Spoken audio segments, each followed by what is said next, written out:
fans. My name is Andrew.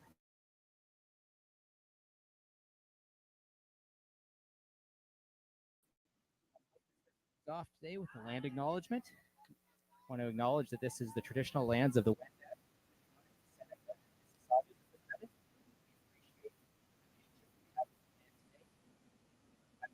Ika. Hi, everyone. Really excited to be here. Should be a couple great games today. Thanks for having me. Perfect. We're starting a game today. We have Sturgeon in white from Winnipeg, Manitoba. And who else do we have? We've got Notre Dame from Montreal, and they're in dark. Here to observe the thing. We just go for a minute, so we'll trust their official clock. We're a touch early in the start. So Notre Dame, Sturgeon will be pulling, I believe. Misleading me. Notre Dame pulling. They are on the right-hand side of your screen, and you'll be watching this game. There is a slight breeze, not much, so this pull will be when there is a breeze going into the breeze as it picks up. So we'll see here in the next 30 seconds or so when we start how that affects the pull. We'll say we watched an entertaining first round of games while we were setting up. Yeah, sure.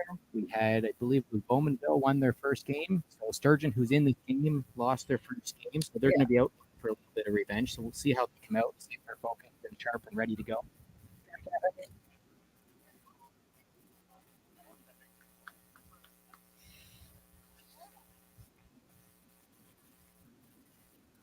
Notre Dame has also played in the first round, so both teams on equal footing as far as being tired, having a little bit of some kilometers on their legs. Crack of dawn this morning. We'll see who comes out with it. There we go. There's the horn.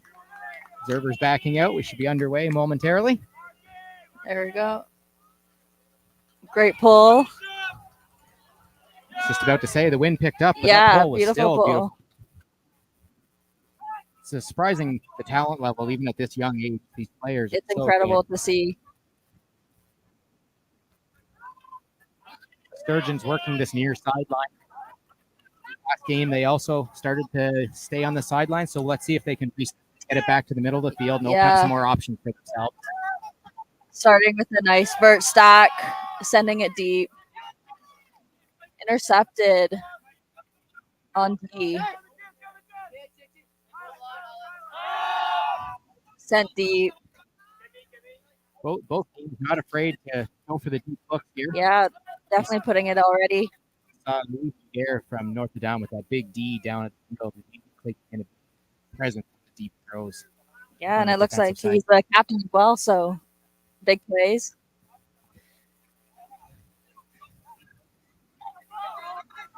High stall count. Nice effort, but Sturgeon not afraid. Strikes right off the hop. Almost had that grab. That was very, very close. Starting on the sideline. Nice reset. Just dropped. We'll say we can even see the difference in philosophy of both teams. You can see that Notre Dame was looking to center that disc. They made the right play. Unfortunately, it was a drop, but they made the right play. Sturgeon looks like they're taking the open throws to this sideline and then going deep and looking for the deeper plays. Yeah.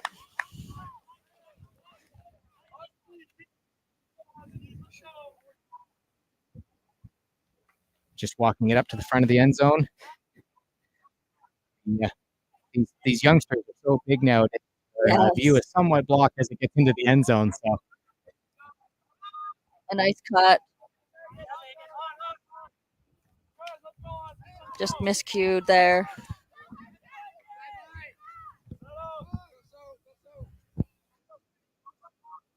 So turnover in the middle of the field. Sturgeon picking up the disc. Nice reset and cut. Looking for someone. 17, that's Cassius McLaren. Told he's been a part of the TC development stream out Manitoba way. Very nice. Team Manitoba, so clearly a good talent.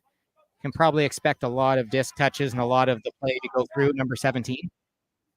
Nice grab in the end zone there by number 17 as well. I was going to say right on cue, he started it with the throw, slash up the line. Definitely. 1-0 for Sturgeon out of Manitoba. Yeah, 1-0.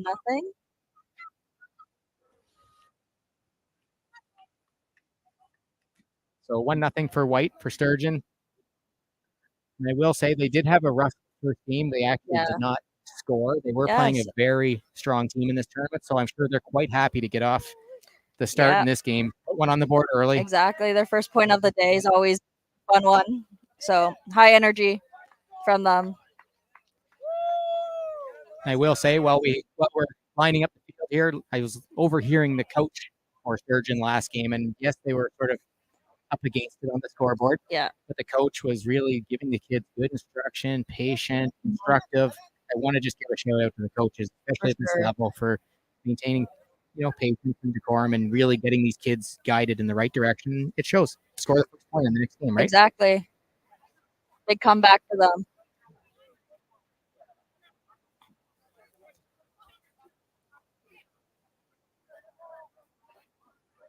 Another nice pull as well. Beautiful pull.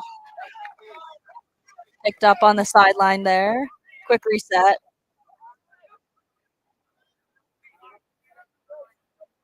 Nice cut up line. Looking deep. Seeing someone can get there. Excellent throw downfield. Exactly. Nice effort there. Beautiful form. Beautiful throw. Just out of the reach. Yeah. Sturgeon jogging that up to the line. They're intent on getting this back in play. Yeah. Speed up the pace of the game. Nice reset. Looking for someone.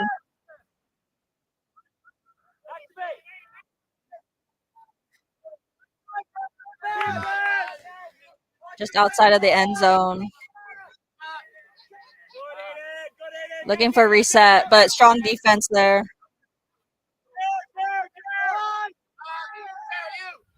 Nice grab. Excellent grab. Working the sideline again. Couple high grabs, but well done.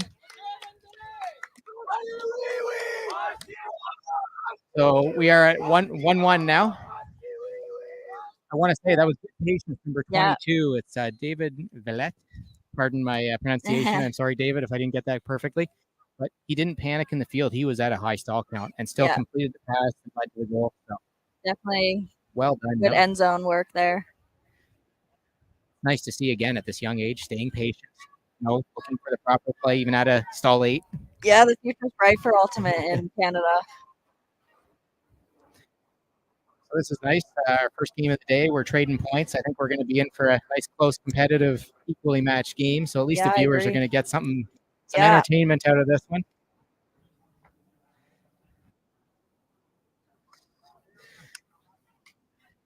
It's also nice, these teams, they travel all this way to play in the tournament. So it's nice to see we have a Manitoba team versus a Quebec team, Winnipeg, Montreal. Yeah. Teams that wouldn't have played each other. They don't see each other through the regular season and high school season. So it's great to see. Athletes are excited to play new people, see new faces. And traveling for a tournament for Ultimate is also always super fun and creating bonds with your team and other teams.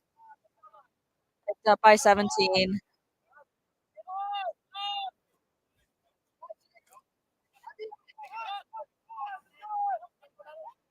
Looking deep. Nice grab. Way to be there by 17.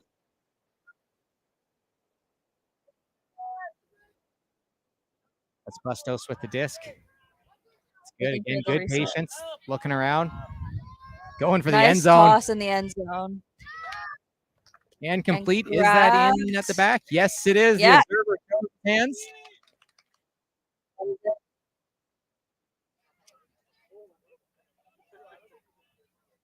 Thought I saw the observer's hands go up. Oh, no. It was a single hand to signify the time with on the turnover. Out. Yeah. Yeah. The again, tall kids on the bench. Yeah. Stand on a box here. Look nice at the movement. Quick disc movement. Once needs a reset. Mark off balance. Oh, injury.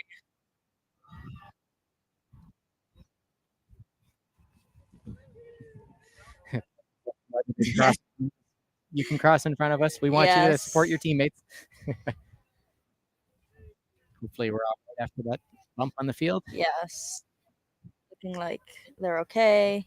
This is good. The observers can talk because there was a continuation, but often at this level, a lot of the players will be unclear on some of those rules that aren't for sure often called in games. Yeah, it's great to have observers and get that experience.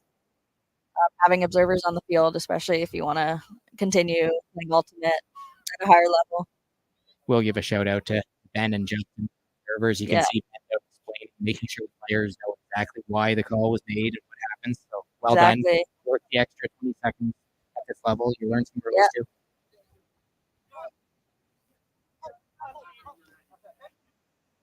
Really nice job on the observers. For sure. So the disc has stayed with blue.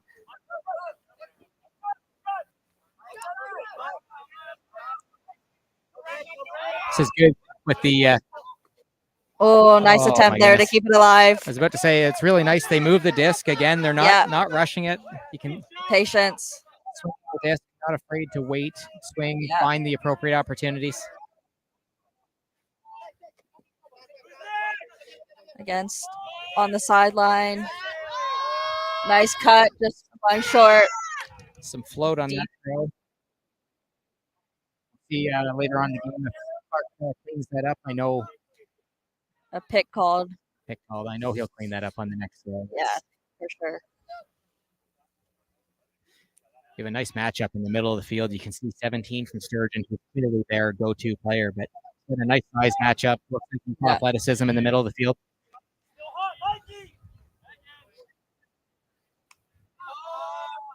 Oh, just out of reach there.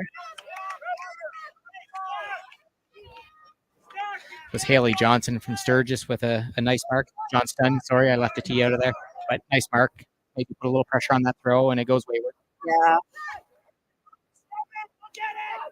17 picking up again, looking for someone.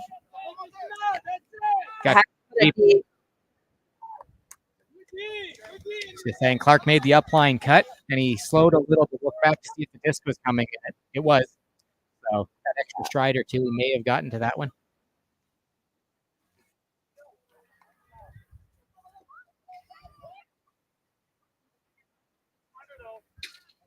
Got a sack in the middle of the field. Yeah, sending it deep. What a great put. Let's see. Just a little bit too much juice there on that one. Nellie Verland, the handler, may have misjudged by one step, but that was a nice strike. She had separation. And we've seen that from her all game so far. Yeah, I feel like she could be a key weapon for them as they continue on with their offense. Yeah. I know called.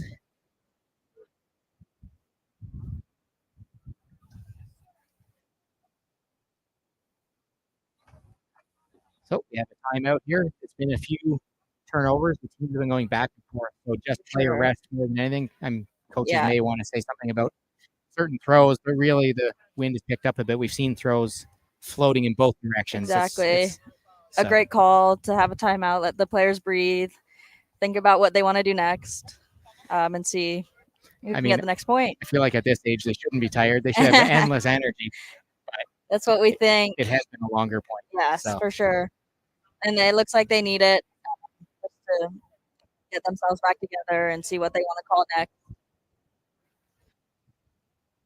So, Mika, when you play, are you an offensive specialist or defensive specialist? What do you like? I think I'm more offensive, but I definitely want to be more defensive. So, a little bit of both, but. So, when you're watching this game, do you prefer the Sturgeon sort of deep offensive sets, or do you like the resets and patient offense? I love the patience. Yeah. I think that's a winning play for sure. Just being patient with the disc and keeping hold of it and working it up the field is definitely something I like. Deeps are great, obviously, and great plays, but yeah. And I will say, even just in the short bit we've been watching this, blue has been involving a few more players because they are swinging and taking advantage of whoever's open. Whereas Sturgeon looks like they're maybe reliant on a few more key players at this point so far. Not to say they stay like that. But. Exactly. They're being patient with the disc. They're being fast as well with those cuts. As you can see, a reset and a quick cut.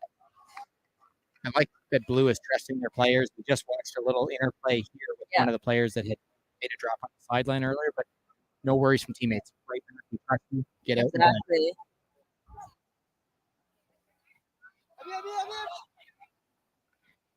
Some good defense from Nelly in the middle of the field again. She really is putting her stamp on this game.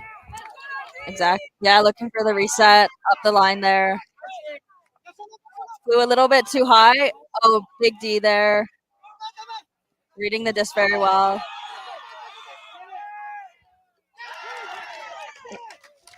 Sending it beautiful D, taking the inside angle, full reach.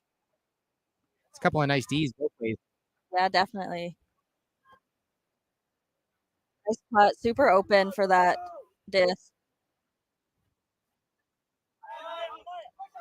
And no impatience, no feeling of being rushed. The handler's like calmly looking around. Another wide open cut. Yeah, they're taking their time and really seeing who's open. Oh, I think we have an injury. Possibly there. That 33 coming off there. 21 coming on. Heard. Yeah, 33, Michael Clark. He's been highly involved in the game so far. So that may be a tough loss for Sturgeon here for a point or two while he gets tended to. Hopefully he's back shortly. Yeah. Let's see how they adjust. Yeah, so Sturgeon with the disc now. Again, 17 has it. Looking for that reset. Able to find it. Yeah. And go. Straight away. McLaren's everywhere, number 17. Number 24 from is really there when the disc comes to him. Yeah, Earl's pitching. Basically reading. He's stationary waiting to make that D, right? He knows where to be.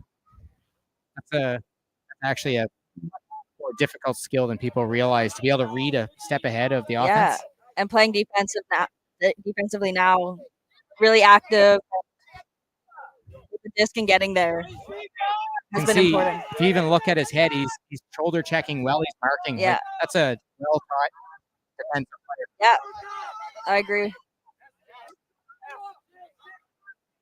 Big throw across field, just out of the reach. Receiver tried to toe it at the corner. That was number 17 again. Yeah, McLaren. Yep. Can't reach it, given the fact that he looks like he's probably 6'1" or 2. He can't reach it. It was a tough play to get. I do like the bladey throw, though, because that is the quickest way to get it to your receiver, right? The disc has a bit of blade on it, cut through the air. Some nice cuts here. Pushing it up the sideline. We're looking for a reset now. Excellent communication. The eyes to look at the reset and trigger that reset to move. Well done. Beautiful throw as well. 44 has it now. Got a lefty, 44 for Blue, so that might cause a little trouble later on. Nice cut, grab, and a goal in the end zone. There we go. Now I see two hands on the observer. Yeah. That one's a goal. Yeah.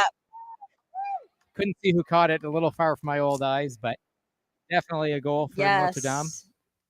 And a very nice one as well, moving it up the sideline, able to get in the end zone. I'm sure all players on the field are thankful for that goal, even the Sturgeon.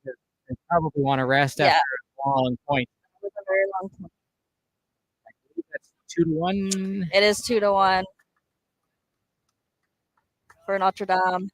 You can see, we can see number 88 coming off for Notre Dame. Nelly Verlan. She was running a lot on offense and defense at that point. You can see she's wiping sweat from her brow. She's coming off the field, but very well earned. For sure. And if I'm not wrong, I think it was number 10 that caught it in the end zone. So 10. Props to her for being there.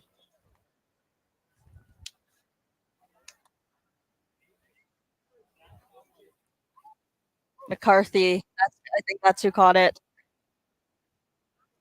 I'm glad you had your glasses on. You can see all the way down to the was there, yeah.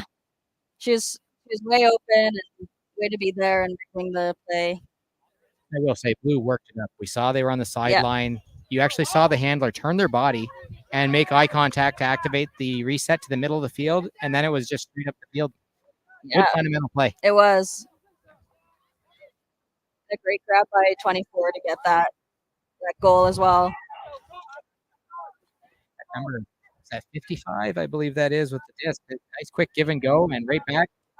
Looking to really work the field.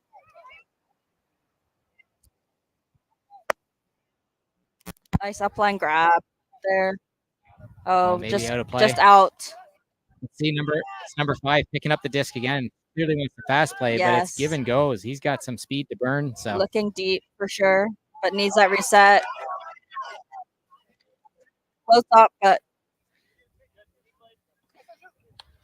caught by 29. Good communication from both of the Sturgeon players. One to lay off, one to go up, get it.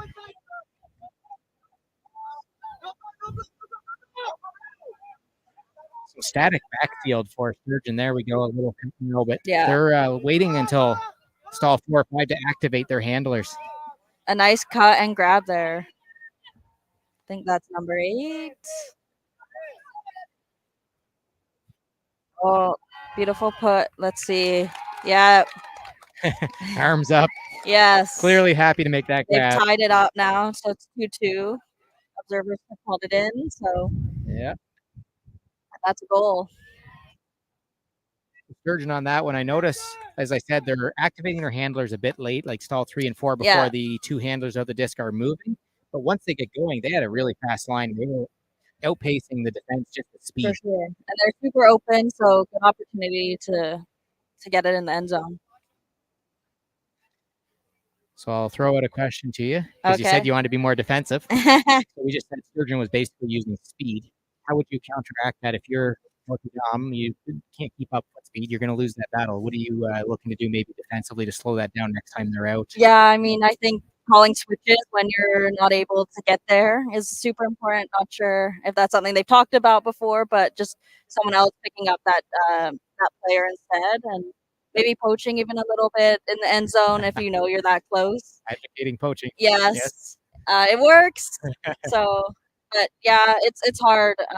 Defense is always going to be hard, but just being there and being that one step ahead, and maybe even talking at halftime and talking about that, being that a foot ahead. And you raise a great point. The communication on the switches, being loud, communicating. That's the one thing I will say. We don't hear it on TV. You won't hear it, but we don't even hear it from ears. The players aren't really talking to each other a whole lot, so that level of communication will really help.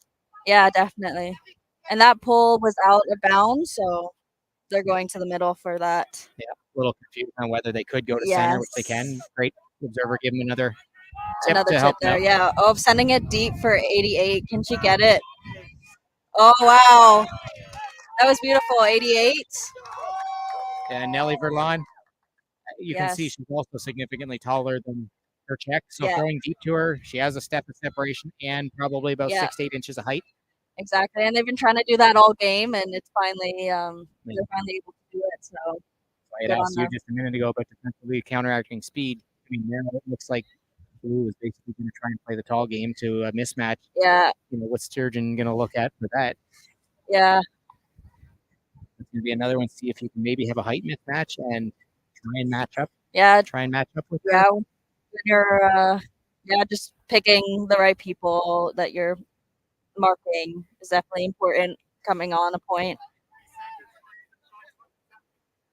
Yeah, they may also want to talk about a weak side person drifting just to watch those deep strikes and be a help defender just in case. Yeah. It might be a little tougher because Blue is swinging the disc left to right. The weak side changes in a real hurry, but that's another option. Exactly. Just being there, putting someone deep for those deep throws. But now we've got Notre Dame pulling. I believe that's 3-2. Yeah, 3-2. 3-2. And that was a quick point in comparison to the last. So a shorter pull on that one. The wind just picked up as that pull happened. Yeah. And the wind is blowing from the near sideline on your screen toward the far sideline in the background. Sending it deep. Oh. Thought he had that. Yeah. A slight drop, maybe the pressure. Good challenge on the defender. For sure. I wonder now if teams might try a zone here and there as the wind now becomes cross field and it feels like it's going to stay perhaps a little windy now. That would definitely be something they could do. I'm just looking at all these matchups, and they're all pretty even. So they are. What a great point. Heading to the end zone. Wow, what a grab. It is in. It's a Did goal. Make it into the end zone. Again, that was number 10, McCarthy. That's her second point of the game. So it's, she's there. Maybe it's a race to MVP for number 10 and number 88 to see who can score the most goals for Notre Dame. She's there. So. Oh, you hear the Sturgeon. You hear the Sturgeon coach putting the same line back out. Yep, we have to get them out there quick and have a little chat. So perhaps working on one or two finer points and let them try again, right? Yeah, that it was quite a good matchup between everyone there. Like same height, athleticism was really great. Oh, we'll see what the coach has to say to them. See if that pointer changes sides here. Yeah, for sure. They are going to get the disc.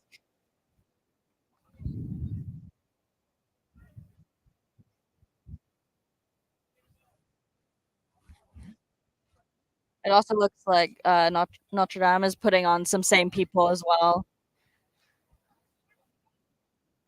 A nice pull, yeah. Low driven pull.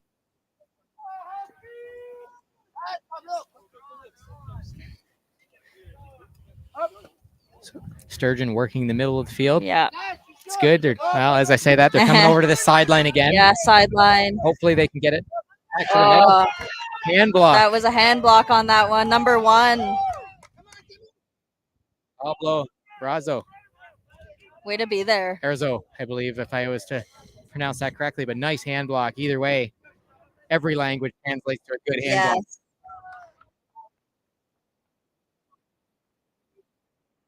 The turn again. So looks like 17's going to pick up.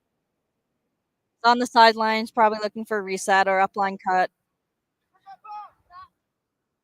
McLaren, he's so tall as he leans and stretches, he can go over the shoulder of the mark. It's almost unfair. Maybe you and I someday will know what it's like to be greater than 5'6" or something like that. Hope so. Jeez.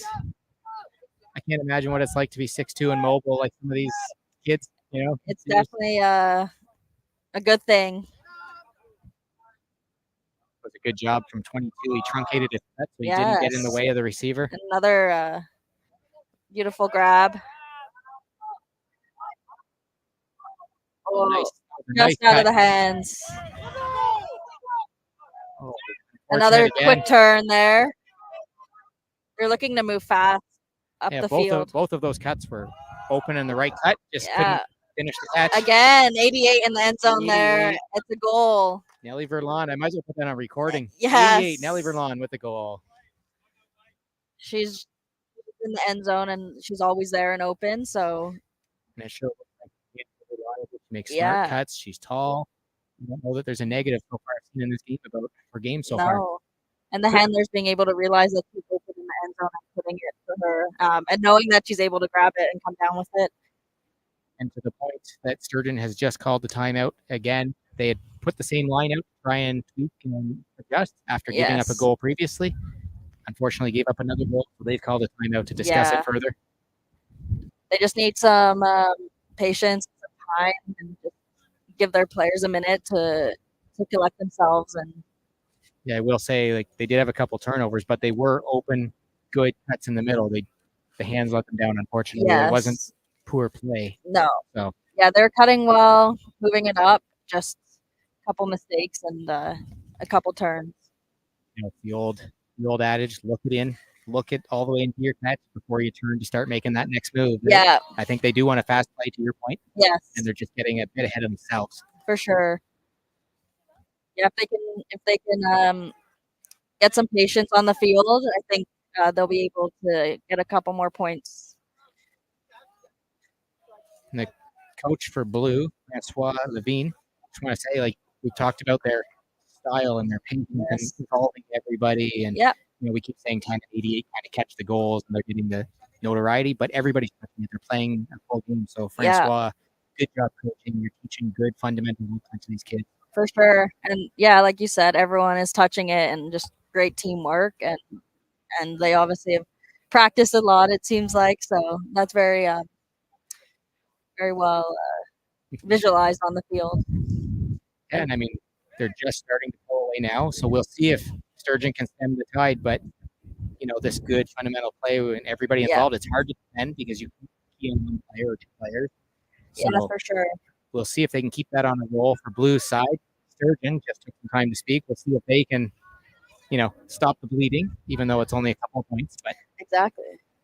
And making a switch. The gender ratio was off on the. They're good now. And on the personnel. Exactly. I put a fun fact about the Notre Dame team. It's a father-son duo, I believe. So Antoine is, son also co-coaching. Yes. So that's pretty special if you can coach with your father or your son. Yeah. So maybe that family connection.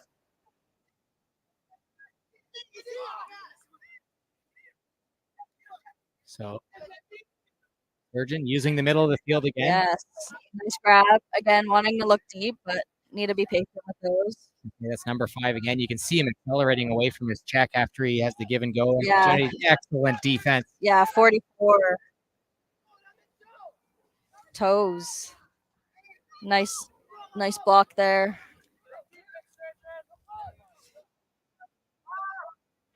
44 again for that cut. Yeah, maybe he's going to look for some double happiness here. See if he can maybe give and go to the end zone for the goal. Is he going? He's going. All right, they have another open option in the end zone. Yes. And that is a goal. Yeah. Didn't see the number. I believe it was 24 again. Pitching. He's also been putting an impact on the game pretty fast. Yeah. Great defensive player. Seemed to have some speed to burn. Yeah. Excellent run through defense. I think that was 44. You said that. Yes, 44 got that D, and then coming under for that cut was tough for them, and getting it into the end zone. You can see. I don't know if the camera's facing that way, but we can see head observer Linda Kudo with her bright pink jersey, just out giving a little instruction to the observer crew. I will say there are a couple of new rules this year. There's been some tweaks on timing between points, between the pole to try and get the game a little faster. I believe it was 10 seconds change between points. So maybe just a little reminder on that, because observers are also learning new rules this year. Yes. So let's not forget that. This is some patience with our observers. I had the luxury of seeing the observers in the hotel last night. So we were doing a little quiz and trying to brush up on the new rules. As you can see, I'm still not confident. I said maybe 10 seconds shorter. I'm not definitively saying 10 seconds shorter. So clearly I could have done better on the quiz. All good. We're learning here. But you think about how thick the rule book is, and these guys need to know everything about it. So, when something changes, it's probably good to have a little reminder. It was a beautiful pull. And Sturgeon being patient, but they're sending a strike. He needs someone. 17 was striking from the handler position. And that was a grab. Didn't quite cross the line, so but he got it in. Walked it back out, tapped it, and scores right away. Or assists, I guess, technically for him. That's super impressive, though, being in the handler position and striking deep and then getting that assist. Going back to your communication point, as he took off, I could see that his mark was a step or two behind, not expecting a handler strike. Yeah. But there was no communication to yell help for someone deeper downfield. That could have been avoided on defensive. Definitely, yeah. And dropping and just picking up a man when you're that close to the end zone. I saw 3 light players rushing into the end zone, so someone had to be there. Just dropping. Having said that, it was a good job from Sturgeon. Yeah. Clearly, 17 looks like their guy they're targeting and getting a lot of touches. Let's do something different with him. Yeah. Instead of handling, let's have him swing with this. Exactly. They're going to think that he's going to handle, and boom, downfield. Yeah, that was smart. A smart play by them, and he's there, so may as well. And they needed to go. good momentum was going toward Notre Dame for the last little bit, 5-10 minutes of play.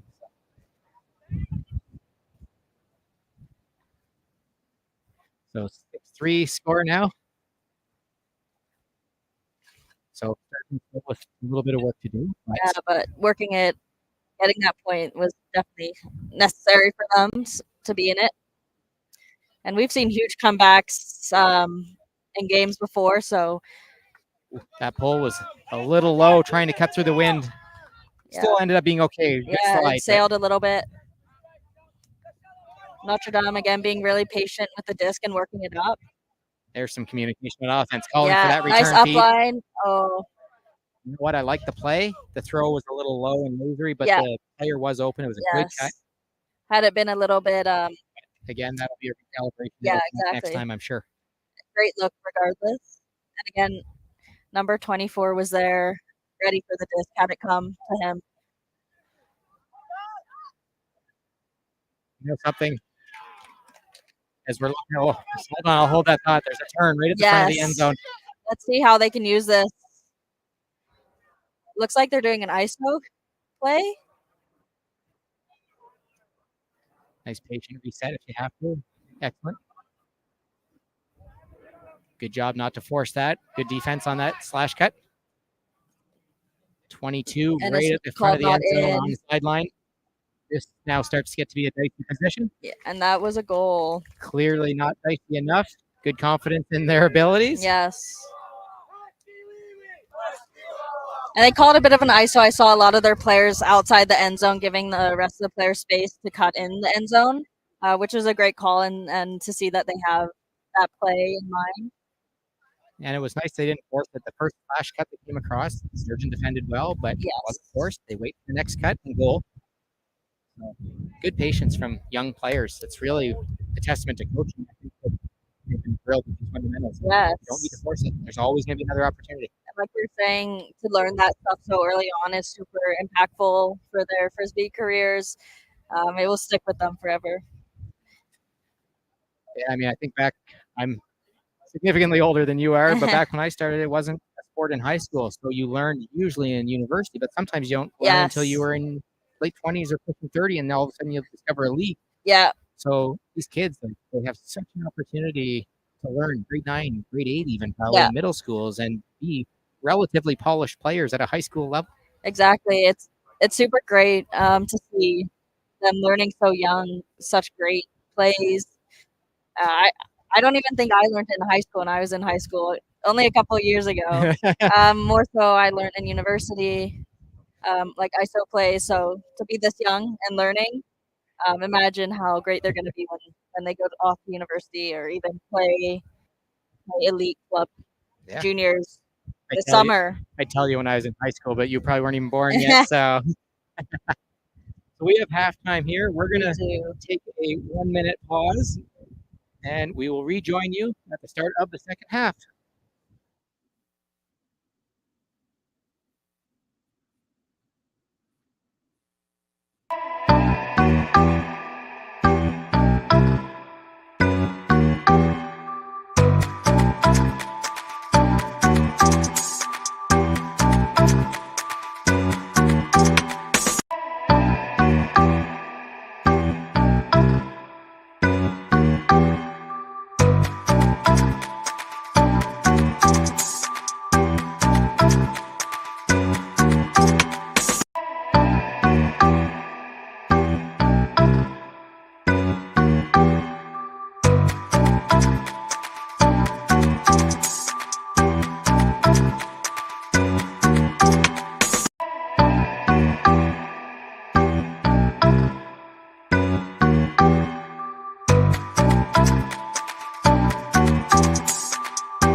Okay. We're back after halftime now. Both teams taking a much needed break, collecting themselves, getting some water. It's hot out here now. It's sunny. We don't see that often at this time of the year, especially with Frisbee. Tryout season, it's always super windy, rainy. We're never this lucky, but really nice weather for them. We have Sturgeon pulling first. Now you know what the weather's gonna be like tomorrow. You just put the jinx on us. I think it is true, and especially at this location here at Downsview Park, it's notoriously windy, which again it just picked up. But we have sun. What of a wind probably and take sun. Yes. I think it's already going to be raining tomorrow if I had to look at the weather, but yeah, Downsview is, like you said, notorious for windy. It's just the location. So Notre Dame picks up the disc. Pull went right to center field, exactly on the 50 line, and they're going for the quick strike. And you'll never guess who it was. I didn't even see, but I'm assuming it was 88, and it was. It sure was. Erlan again hit play on that recording. That must be her third point now for the team this game, which is incredible.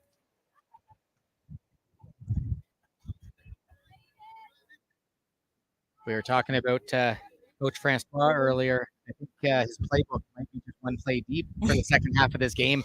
It seems to work every time. So, let's just use page one, keep repeating it. Yeah, if it works, it works.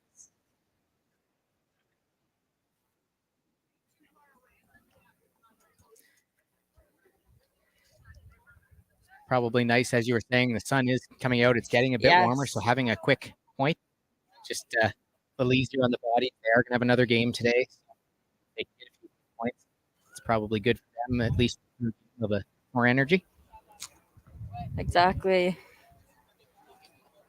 So we got Notre Dame pulling again.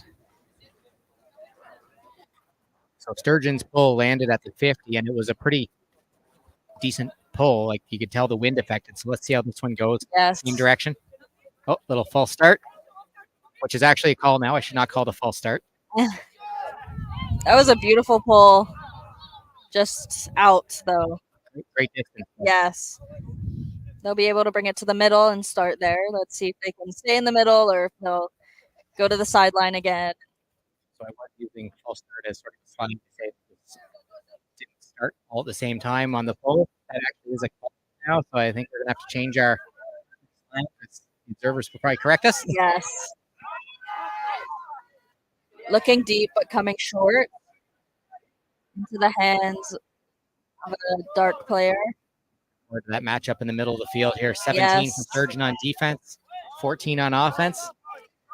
Here, looks like it'd be a 24, had it, just slipped out of the hands, causing a turnover there.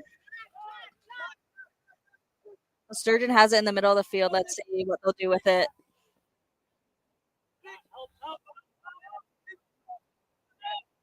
Worky with the disc. 59. He needed someone. That was probably a high stall count there, and 17 was there again for him. So 17 is all over the field. He just had it, and then again. I feel like we should name him Sound. He's everywhere. He is. He's staying back here, handling, it seems like, for this point. I haven't seen him gone deep. I wonder if he's going to run out of energy at some point in this game. He's second or third disc. Yeah. I mean, that's the thing.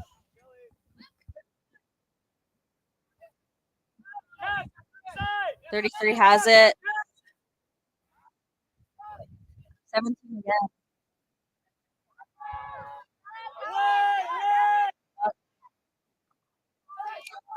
I'm not sure if there's an injury. Oh, that looks like 17. Yeah, he's injured. Maybe coming off. The throw went up. Yeah.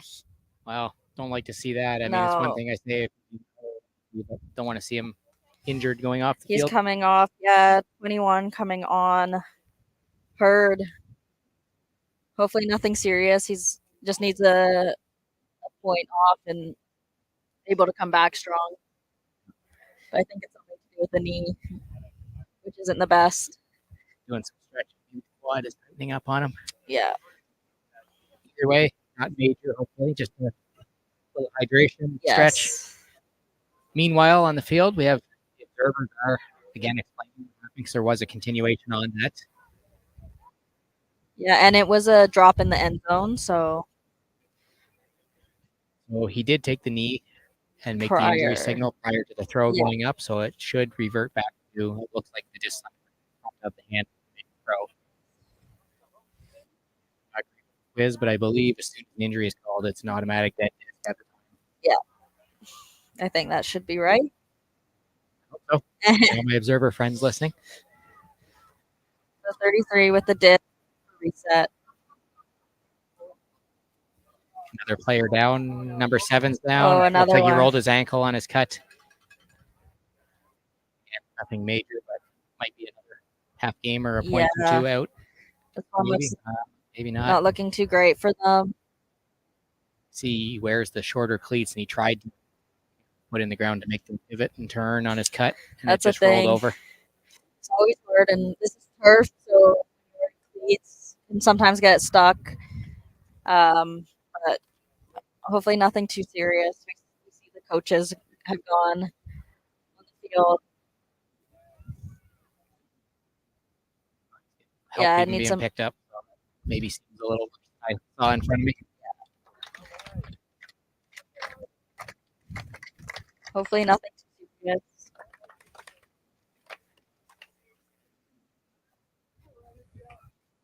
It's always the ankles too. I believe that's Matthew Howie, number 7. Oh, I learned a good tidbit about him. This is his second game ever. Wow. This morning was his first game ever. He got asked to come out and play, and he did. So that's amazing. With any luck, we'll see him all weekend, and next year he'll be back. And like we were saying, Ultimates, like you got to know people, and you're already playing. Your friends play, you'll probably end up playing too. So, especially in high school. So there was a turnover, but it was a really nice step out and break look. It just was a low throw, skip to the receiver, but I like what they're doing. That was really nice break throw, like looking for the break. Excellent cut. We see the coach kind of pointing out who's on the field for them there. That was a Maya Lee. He was shouting to make the cut, and she did. It was a beautiful open cut. Yeah. Nice bid, just out of the reach, but making every effort. Yeah. Very nice bid, especially on turf. That's got to hurt. So, Jeremy. Good effort. Again, that's a testament. They may be down a handful of points, but they're not giving up. They're still getting the turf burn, going for that goal. For sure. Nice cut. And again, number 10. In there. Slight miscue, though.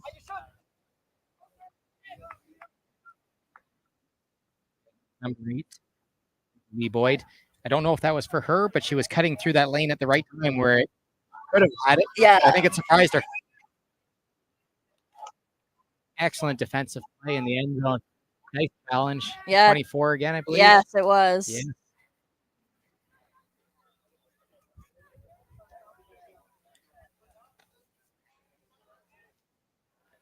Number 5, Sweetie brings that line. Calls timeout.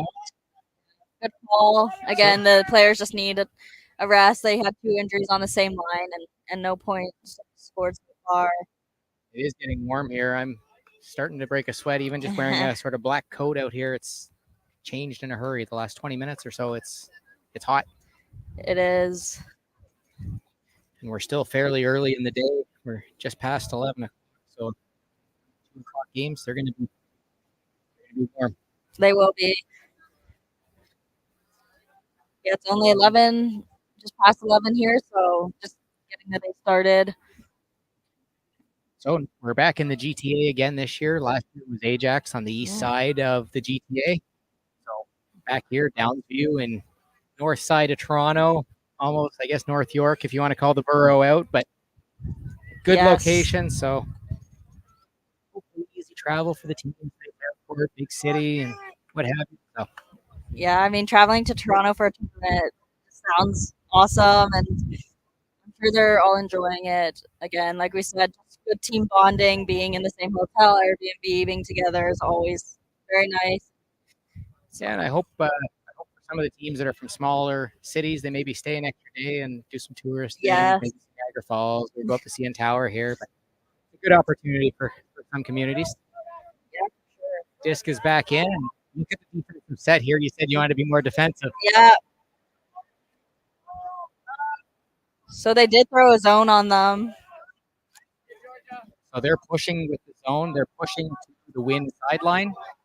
You have to throw into the wind to get off of the sideline. Yeah. And you can see that throw as they tried to go downfield. They got caught up in the wind. Yeah, I mean, great throw zone. It's a bit windier. And as you said earlier down the line, a zone probably would be a good idea. So good call by their coaches. And if nothing else, even if you do it for 1 point, it's a change. Hey, Yeah. clearly the offense of Montreal has been pretty good in the second half. Something to change their visual on the field. Yeah. Oh, there's that deep throw that he wanted all game. Beautiful throw, driven, low. Yeah. And that was a goal. And for yes, Sturgeon. it is a goal. Yeah. I believe that's 17, perhaps. So many people on the bench between us, not 17. 21, I think. 21. I think. That's who came on for the point after the injury was called. So way to be there. And that long shot, he wanted the whole game and he finally got it. So I'm sure that's really fun for him. The deep shot downfield for the deep strike, it wasn't the goal, but nice low throw, driven. It was just above shoulder height, so the player could still grab it without. Exactly. You could hear the coach yelling, "Hit the player! Hit the player!" So good execution. Yeah, he wanted that. He got it. So, and able to make that play, have the second assist as well. Just working it up the field. Often, not enough credit goes to that second assist. Yeah. You know, they have such a beautiful play, but they don't get on the stat sheet for it. Yeah. I agree. I sometimes have to explain that stat to people who don't watch or don't play, because I think it's definitely a key stat. A nice pull, almost all the way down the field. Much better from their second half opening pull. Yeah. Zone again in this direction. Yeah, the wind's picking up. So if you look, they're still pushing. Yeah. They're pushing to the opposite sideline as before, so they're not playing the wind. They're playing a forehand throw out of the handler. Right. The zone looking to slow them down, but Notre Dame working it up the field regardless with those short, quick passes. We have 88 playing short now. Yeah. She does a bit of everything. Surprised that she's not deep for the zone, but they're able to work it up the field. I mean, they're on the other side, and now they're closer to us. He wants that hammer. What a beautiful! Wow. Hammer over the zone on a windy point, and it was textbook. Receiver, great job tracking that in. Like that was textbook. That was caught by number 12 in the end zone, Bernier. Just amazing the trust in your hammers on a windy day. Like clearly, zone was broken out for a reason. And again, them being able to move through the zone at such a young age and understanding and knowing how to do that is excellent. Obviously, they have some great coaching, and they must be practicing a lot, is what I have to say. I didn't catch the number through that, but I feel like in another 10 years, it's going to be CUC senior and someone else who's not afraid to like break the hammer out again. Yeah. Clearly confidence in their abilities with good reason based on the results. Yeah, the future's bright. Like I said, got some great players up and coming, even in the juniors this year. I'm sure a lot of them are trying out, wanting to play on touring teams. So it's really great. We'll just say I'm looking at the field behind us, and I see zone being played over there. So teams catching on. The wind, I think, is here to stay. So zone is becoming prevalent across multiple fields. This one. Yeah. Looks like 17 is back. Breaking deep. They want him deep. Hitting 13.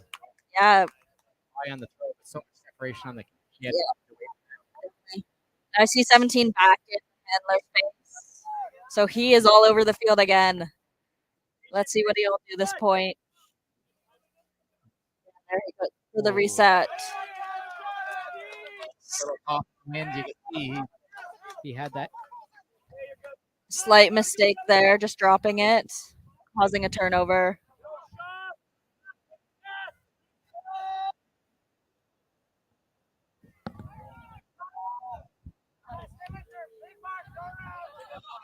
Got number 10 with the disc. Just a bit of a throwaway there. But number 10 has been a great player offensively, getting a couple points for the team in the end zone. So Sturgeon with the disc now. She needed that reset, probably high stall count. They want it deep, but beautiful cut, just slightly out the hands. Recovered by 44.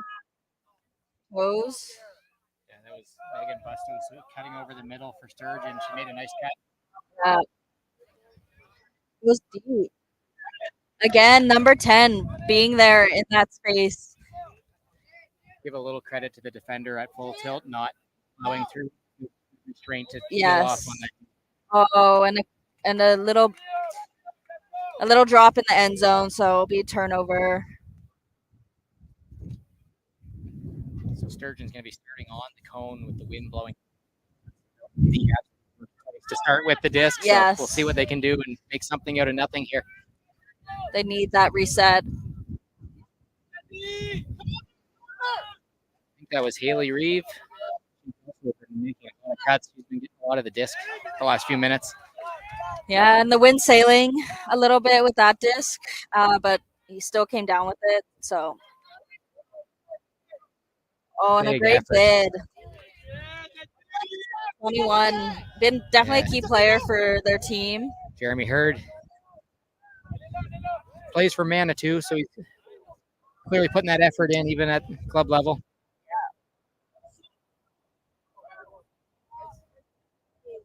Again, seconds. The wind is just picking it up, so got to run onto it for sure. Yeah, good recovery on that one.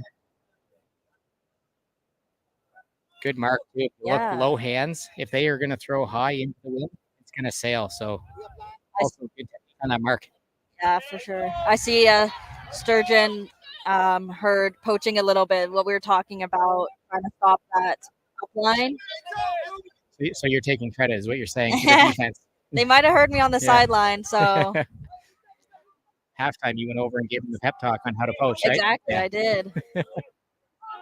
Nice. A great effort, but just out of reach. And again, we're seeing a lot of disc flying, and they're coming down with it still, really putting in that effort.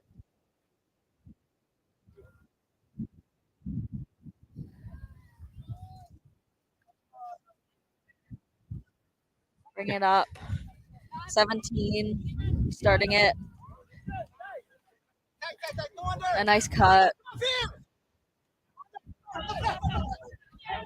A tight mark. They know that he has every throw and he can cut, so putting pressure on him. Yeah, Brodeur basically throwing every body part he could into just blocking the throw. Yeah.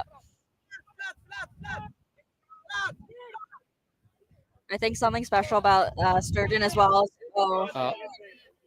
Another injury call at 17 cramping, again. That's the same leg. This one's calf quadricep earlier. Seems like his one leg is cramping. Replacement coming in. Well, it's number 5 this time. Number 5. No, I was just saying they really trust number 17 to be there. They're putting up lines before he's there, and he's able to come down with them still. So some good coaching here. Well. If you have the opportunity, let's take it. Right, it's been a bit of a longer point here. Get the fresh legs in, especially you're at the brick mark, a little farther open. I was gonna say, let's get fresh legs to punch this in. Yeah. They've been both teams playing really well, hence the long points. Not giving it up easy. I feel like that might have been a partial hand block. It looked like it was fluttering as it passed the mark.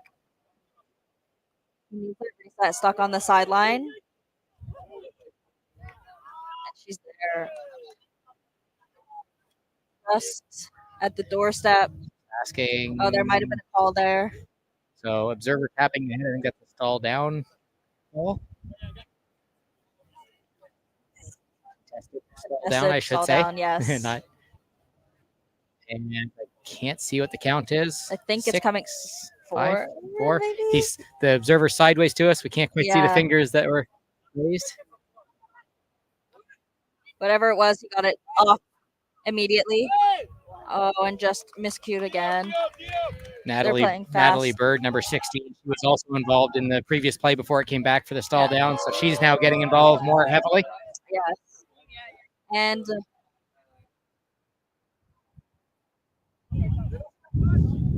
that was just out of bounds there.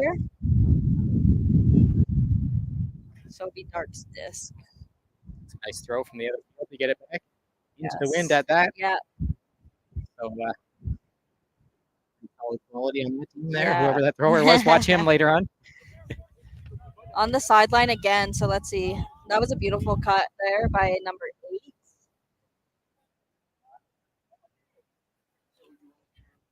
Boyd. I like the fakes on number 5 as he's handling for blue. Yeah. Really uses nice fakes to move the mark. I believe another timeout was called. I mean, another great call. Again, just to let their players reset, take some time and figure out what they're doing next. They've been on the doorstep of the end zone for a little bit now, so it's just been trading turnovers. So turnovers, the point is getting long.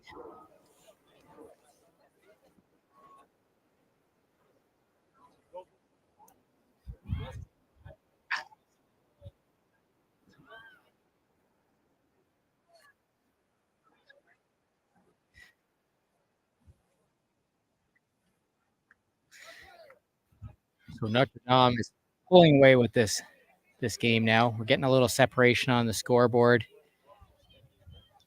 Sturgeon, it's looking at the clock here. It's basically now or never. They've got to put a couple of points. They got to string something together. Yeah.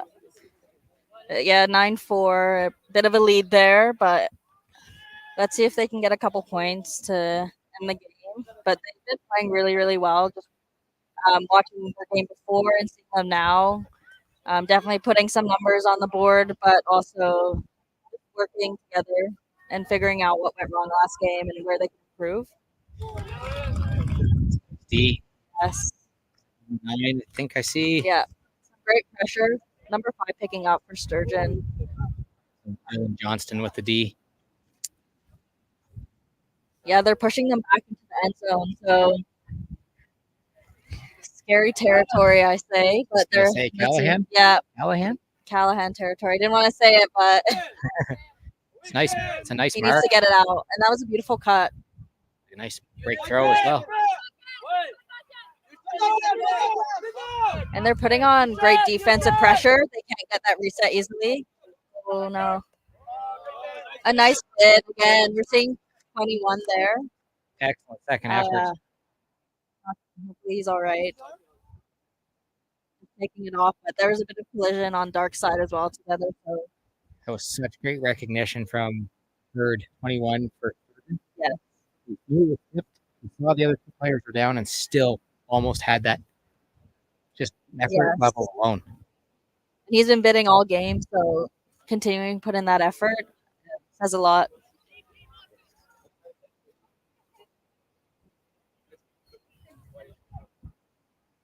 Wonder if they're just discussing the contact, whether it was between Hurd and the 2 Montreal players or whether they hit each other and he was clear to continue playing. Not too sure. But again, like we're saying, the observers being there and being able to explain rules is really important at this age. Yeah. Very good. I'm just wondering the fact that nice bid. I'm wondering if the fact that he tapped it in, if the observer was just checking to make sure he was all right, because he did bump his head, I think, on that layout. So again, the extra 5 seconds, confirm with the player and just make sure they're healthy. Exactly. So nice bid in the end zone. Again, just out of reach for punching this in. I feel like they've been in the brick mark and in territory for quite a while now. Yeah, and number 5 on Notre Dame putting that defensive pressure, making sure he can't reset.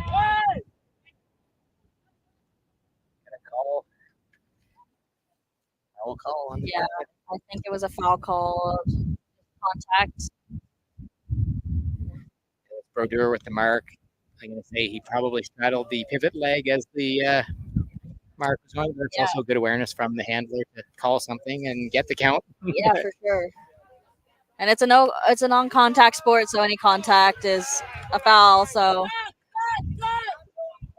again, stuck on the sideline, so he needs someone to reset.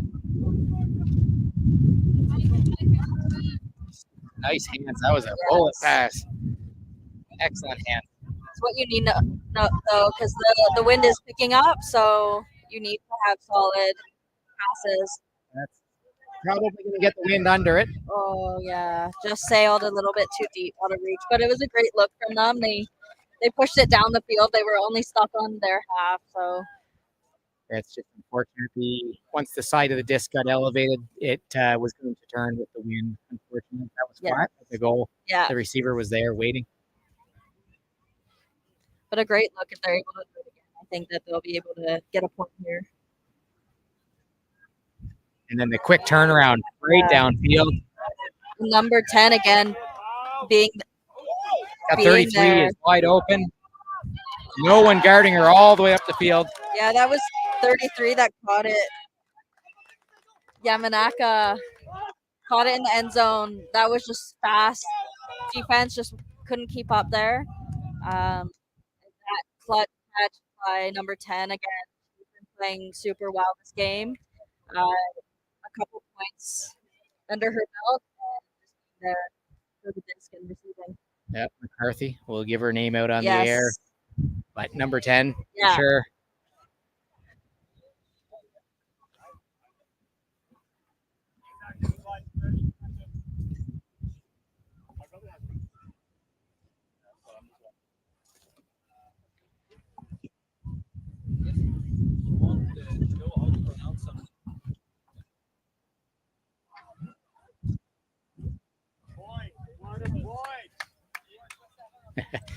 We've got the, I don't know if you can hear that with our mics or not, but we've got the family cheering section for Notre Dame here, giving some high fives to all the players as they walk off. Always nice to see parents encouraging the entire team. Yeah, a lot of parents here, given that they've traveled so far, which is awesome to see. Not sure if they drove them or probably, but regardless, it's always nice to see family support. You can imagine the parents with 5 or 6 kids jammed in a van or a car driving from Montreal. So strong parents probably as well too.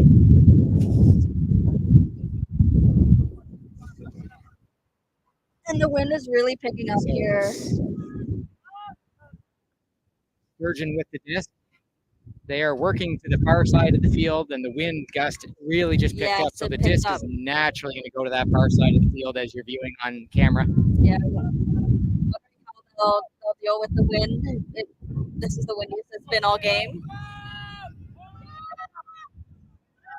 But 24 there in the end zone. Excellent D, reading that over his shoulder, timing it well.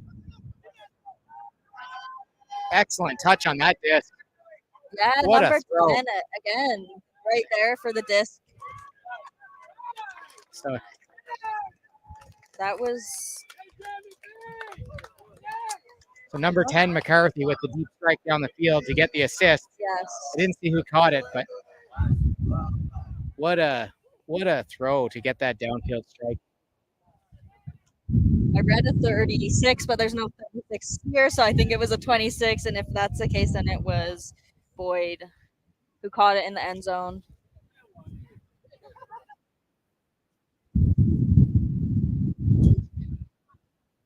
So without being able to hear exactly, I'm sure you can hear the wind in our microphones now. Yes, it picked up quite a bit. They're still able to come down with it. We'll finish up this game and try and protect ourselves from the wind, so we have a little bit of less technical difficulties for future games now. But just amazing touch on that downfield throw. Great read from number 10 just to run onto it. Such a quality Floating flat throw. Again, reading that and not giving up halfway through is really important. We've seen that all game from her, just reading the disc super well. Honestly, I'm jealous. I don't even think I can read the disc that well. So, again, being so young and being able to do that is impressive. I thought you were about to say, because you're so young, you haven't learned to read yet. Jeez. You got lots of time. You know, to be very honest, that was one of the skills when I was learning to play Ultimate many, many moons ago. I'm short for people that can't see me right now or don't know me. I'm short for the men's game in the open division. But I learned to read a disc. I would go out in a field and I would have handlers throw me deep discs for hours and hours and hours so that I could always be a step ahead of that defender on a deep strike because I knew where it was going before they did. Yeah. And that skill is so vastly underrated by today's generation that it really is a make or break skill. You have to go out and practice and receive hundreds of discs. Yeah. I mean, great for you putting in that effort and figuring out that that's one of your strengths. I mean, I had to, right? Because 5'6" is not my strength. No. So I have to have something, some advantage on a taller defender. I mean, good way of adjusting that. That this was saved. Number 3, I believe that was. Came over the top of like 2 other handlers.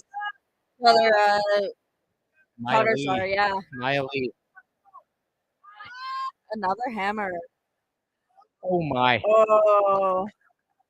So left-handed hammer with the mark on the near side, very difficult to get that throw off, and B, almost a tail edge grab from the receiver in the end zone. What an effort. And that was 17 again, putting in that effort. He's come off twice with an injury, so that is quite impressive. I saw him with the massage gun on his calf, so clearly he's working out the knot that he had. And clearly moving pretty well.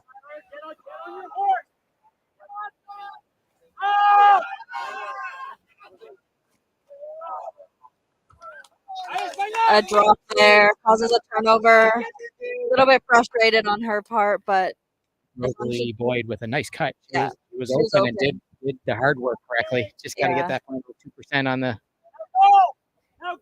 Catching is hard as well.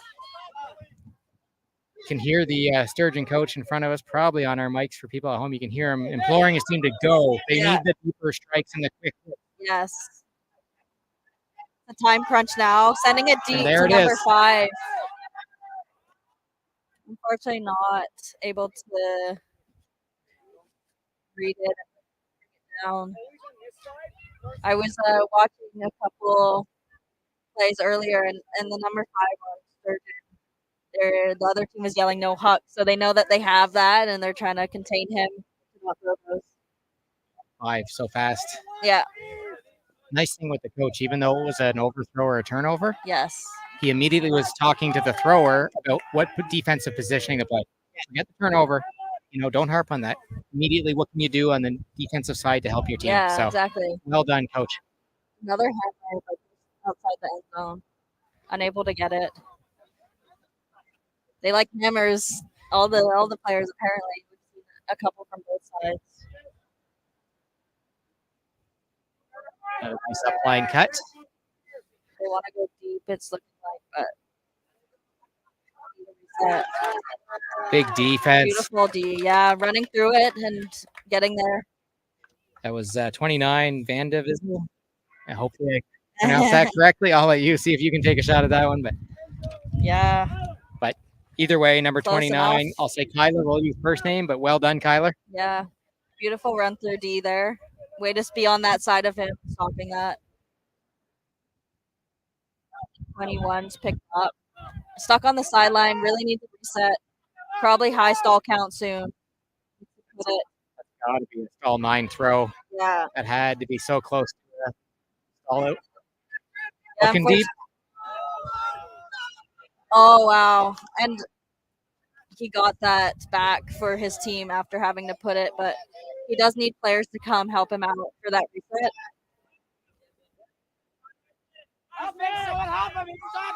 You can see Zero is really poaching in the backfield. He's leaving his handler and just trying to fill the lanes. Sort of a semi-zone on the disc. That's a great play. He's barely even looking at 17, so I guess he feels that he's not going to take off on a strike. Yeah, beautifully read. And again, that trust in 17 to get it wherever they throw it is really impressive. A notch. Timeout call.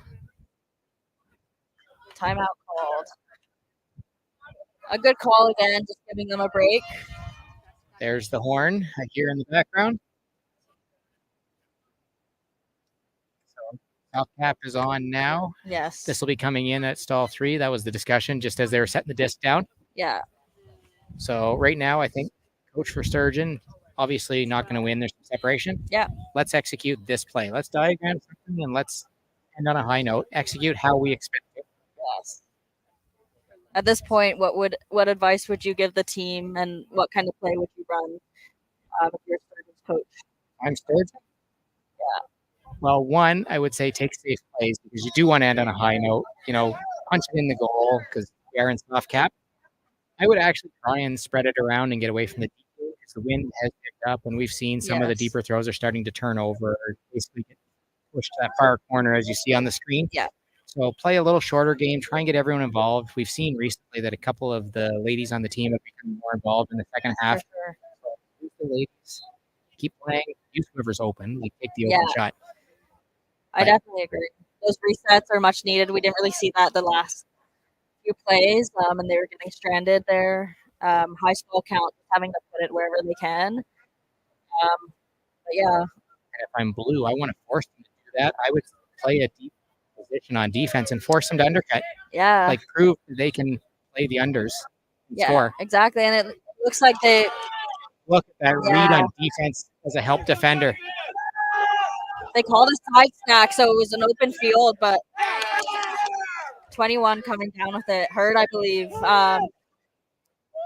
Putting it wide open for open player who was just waiting number 5. Wow. So first of all, let's go back and recap this thing. We had 22, David Villette from Montreal, Notre Dame, make a brilliant read as a help defender. Fast play it up. Great D on the Sturgeon player that I didn't catch the number. 21 again. 21. A clutch player for their team. Third. Yep. And one player just waiting in the end zone because he hadn't made the full turn from the quick turnovers and quick plays downfield. So gets a goal down at the end for Sturgeon.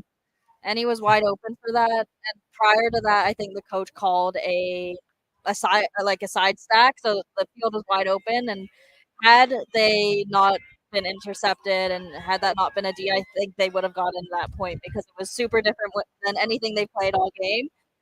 Super spread out. So, but really great effort from both teams this game. Sturgeon coming back and putting some points on the board this game. And great matchup for sure. So we're going to wrap this game up as we have another one shortly. So we'll take a quick break. Thank you for joining us here at the Ultimate Canada High School Invitationals. We've just seen Notre Dame down Sturgeon, and we will be back with our second game in about 15 or 20 minutes. Yeah.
my God! One of the plays of the year! On the grandstand.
Welcome, Ultimate fans, back to Ultimate Canada's High School Invitational. My name's Andrew Portwine. I'm Mika. We're back here for game number 2 on our broadcast today. We have St. Matthew's High School from Orleans, Ontario, in black. They are on the left-hand side of your screen as you're watching. We will get the camera turned around, and you'll be able to see the whole field. They'll be on the left-hand side, going to the right. Yes. And who do we have in red? We got Josephine-Dandurand, red from Quebec. Yep, so, out of Saint-Jean-sur-Richelieu. Yeah. Richelieu. A great matchup.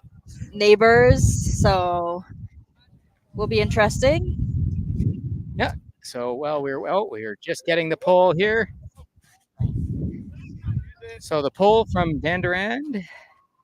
I'm going to shorten it to Dandurand just so you know. It's a long name. Yeah, already a bit of a mistake, a little bit of a drop there. So Dandurand able to be super close to the end zone. Let's see what they can do here. Yeah, that's always nice when you can basically start your offense at the brick mark. Yeah. Just shortly out of the end zone there. He kind of jumped out a little bit had he jumped. It's a pretty static offense. There's not a lot of movement from the offense. Nope. Yeah, but I think it's a bit of an ISO. They're able to get that goal. It looks like a lot of their players are on the side there, just giving the space for cutting and their ISO. So that was it worked out. Number 18, Gertin, I believe is how you pronounce that. Cut. Obviously wide open as you're making the point that it was an ISO, but so exactly.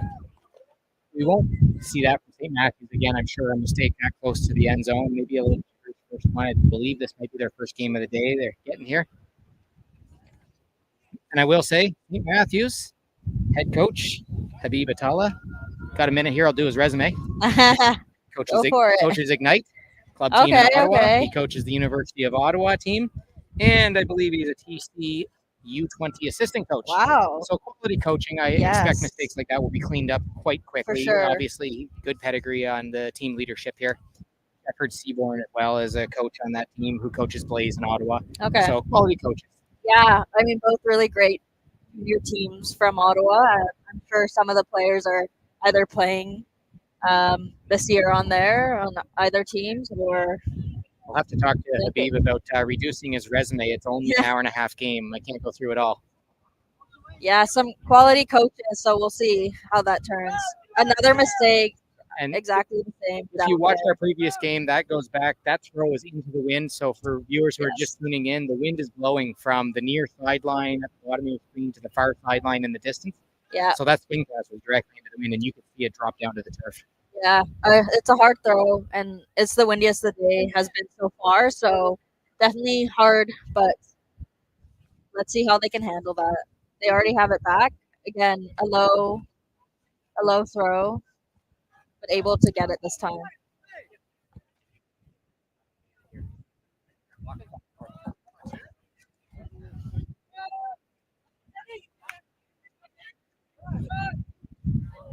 Again, just another miscue.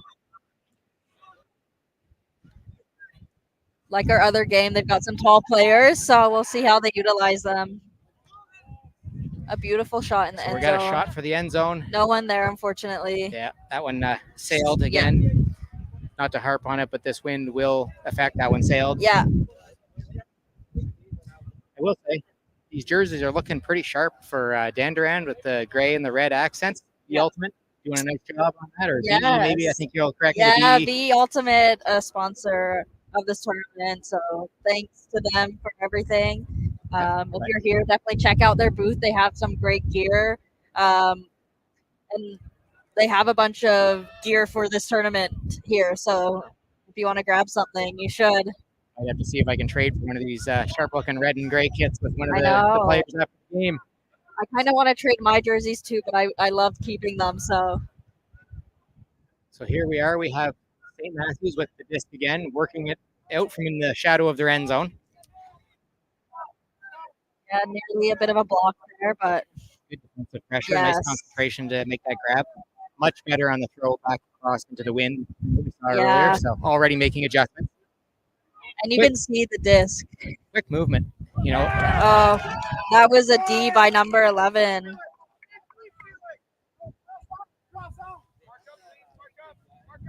Chessie, I believe. Yeah. Going for the end zone. Excellent D. Yeah. So number 3. Which I do see.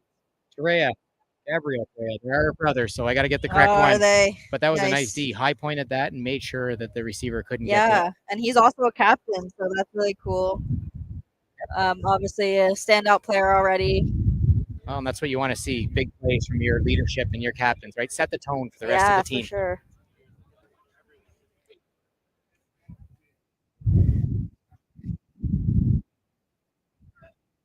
I will say it's going to be a long day if St.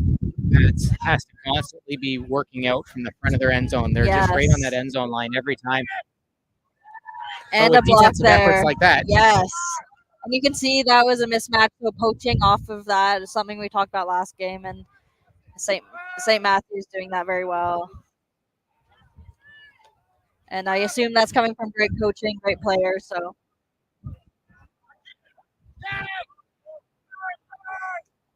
That one was a higher release. That player is going to get under the disc today, so they're going to have to drive it more. You can't sort of pop high release in this wind. Yeah. So using your wrists. And I'm not a handler, so I mean, I should listen to my own advice. I can sit back and make comments all day, but that was another turnover. I will say, as much as their offense is struggling a little bit for St. Matthews, they are getting it back every time. They're pounding them on D into turnovers right at the front of that goal line. Yes. Another turnover, again, at the goal line, same spot almost. So let's see how they come out with this. Number 11 calling a timeout already. I think they're a little frustrated with the inability to punch that in the end zone with the wind advantage. Mostly wind advantage. Yes. And like we said, just taking that break, figuring out what they want to do next. They're right on the end zone line, so figuring out what they can do there. When that comes back in, it'll be 11. I really hope both of us are pronouncing that correctly. But apologies in advance if you're the disc watching. Will be in his hands to start the play as he called the timeout. Looks like they're at about maybe the 6-7 yard lines. They're right on the doorstep. Yeah, so let's see what they've come up with and see if it's an ISO or what they're doing. Yeah, I mean, we saw that at the other end of the field. Yeah. And it worked, so opening up some of their players.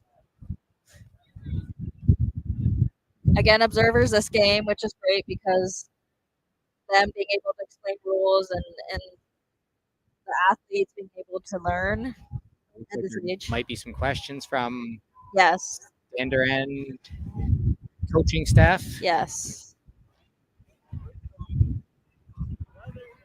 Seems like there's a smile from the observer, so obviously it couldn't have been too hectic of a question. Clearly, probably just asking something simple. And yep. All right, so set up, stack in the middle of the end zone. Yeah. 11 quite tall, has a bit of a height mismatch on the mark, so you might have that over the shoulder throw to the break side. Yes. Maybe. See what happens. We can see a bit of a poach there, so smart play. Yeah, like number 14 is all alone in the backfield. Obviously, the defender's guarding the goal line. Yeah. And that's a goal.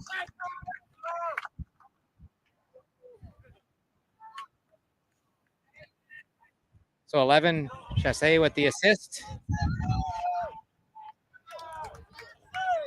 And 27, Tessier with the goal. She was wide open.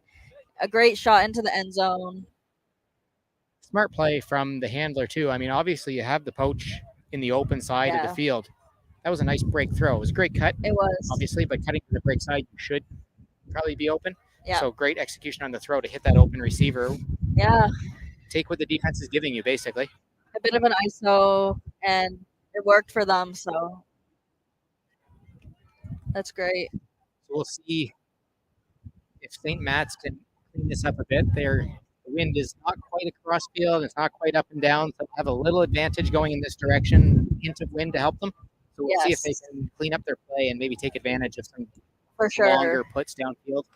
I'm sure their coaches are thinking what to do next, how they can get a couple points. Yeah, pull just short of half, so that's also a bit of a help for St. Matt's. Yeah. In good field position to start. Going straight, throw it in the end zone here. Let's see who can come down. You can see that Just effect of the wind. Yes. Pulled it to that back corner. Yeah.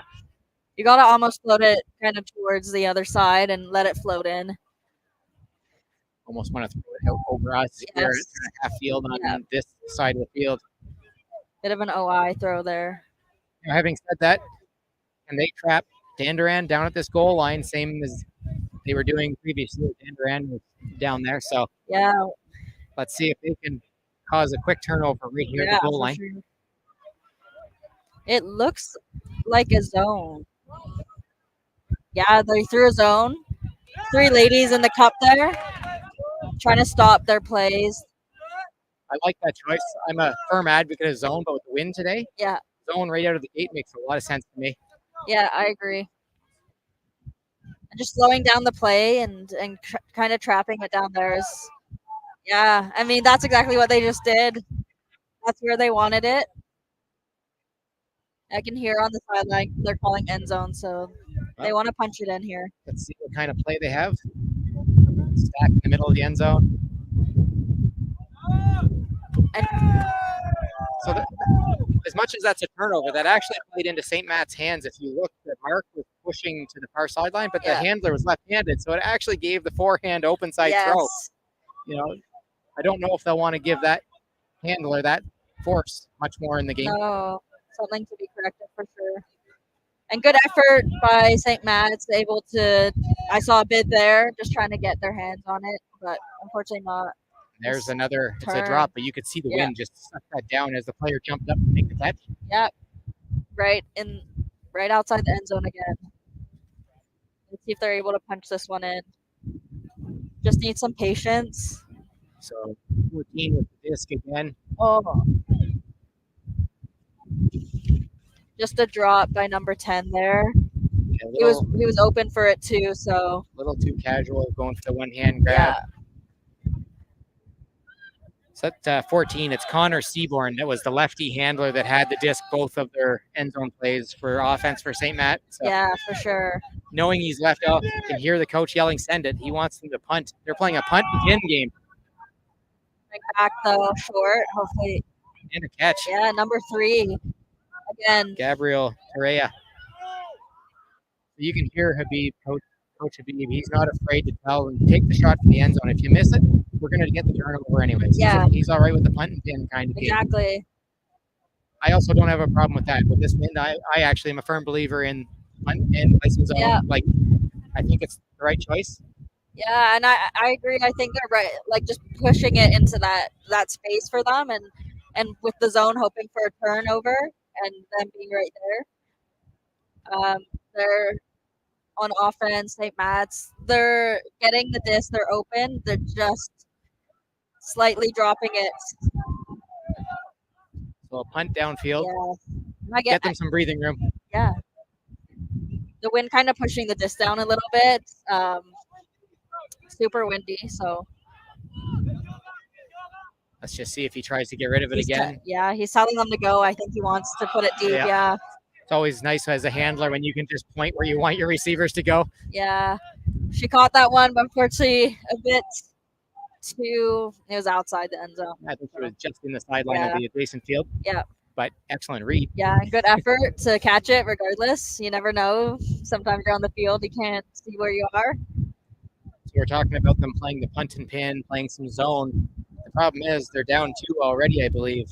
So at some point, they're going to have to do the hard work and score an upwind point. So eventually, this won't be their only source of offense. Yeah, a little bit of a mistake there as well. It was out of bounds, and now again, St. Matt's on the end zone. I know they really want to punch it in here, so let's see if they have that patience. We got number 3 going. And the grab, let's see. Let's see what the observer says. That was so close. They're in the field of play. Did the disc touch the ground first? Yeah, it was hard to see from here. I'm not sure if they... Just listening for the calls. I believe they're being called down from the hand gestures of our official. And I believe that was actually the receiver that agreed that it was down from the way the observer pointed. So if it was truly great spirit on that one. Yeah, for sure. That was Gabrielle Torreya again. Yeah. I'm going to call his name out. If that indeed is that level of spirit at a national tournament. And again, at the end zone line, they have great patience and they're able to get open. It's just the drops that are holding them back from a point for the past couple. A timeout has been called. Another timeout already. Such early stages of the game. Something else I'm noticing, I see Nepean coaches and maybe 1 or 2 players coming over to support a fellow Ottawa team here in St. Matt's. It's Carlos. But again, just support from your fellow teams in the city. That's good to see from the Ottawa contingent. I mean, I'm sure they all know each other for sure. Yeah, I mean, they must play each other multiple times through the course of the season. But this is your opponent most of the season. But you're coming over to still offer some support to your fellow Ottawa group. So just being in Ottawa and playing in high school, that's where I played. Everyone knew everyone, so just supporting each other. We always played each other, but So which school? Give a shout out. Yeah, I played for Glebe Collegiate Institute in Ottawa, so if there are any fans out there. Well done. Produced some really, really great players out of there, so a lot of people played juniors. All right, observer giving the countdown, letting the team set their offense and defense. Yeah, St. Matt here. I'm honestly surprised they haven't played a different play. I think it's going to be the same upline cut, but even just setting the stack to the side because they know that disc is going to float. So watch out. Carlos is taking a selfie with the commentary team here. 14. Carlos. Again, we got this lefty handler. He's going high and over the shoulder. Yeah, and that was a beautiful cut. That was a different play that we saw too. I couldn't see the number of who was cutting because it was a splash straight across the end zone. I didn't have a chance to see the back of the jersey, but beautiful cut. Good acceleration too. Yeah, for sure.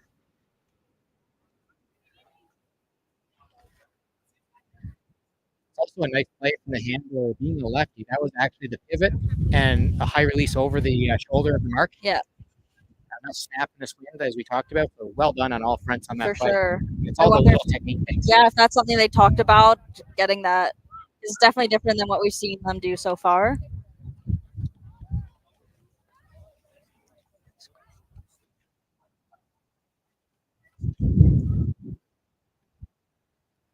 So it's 2-1 for Dandurand right now. Yes.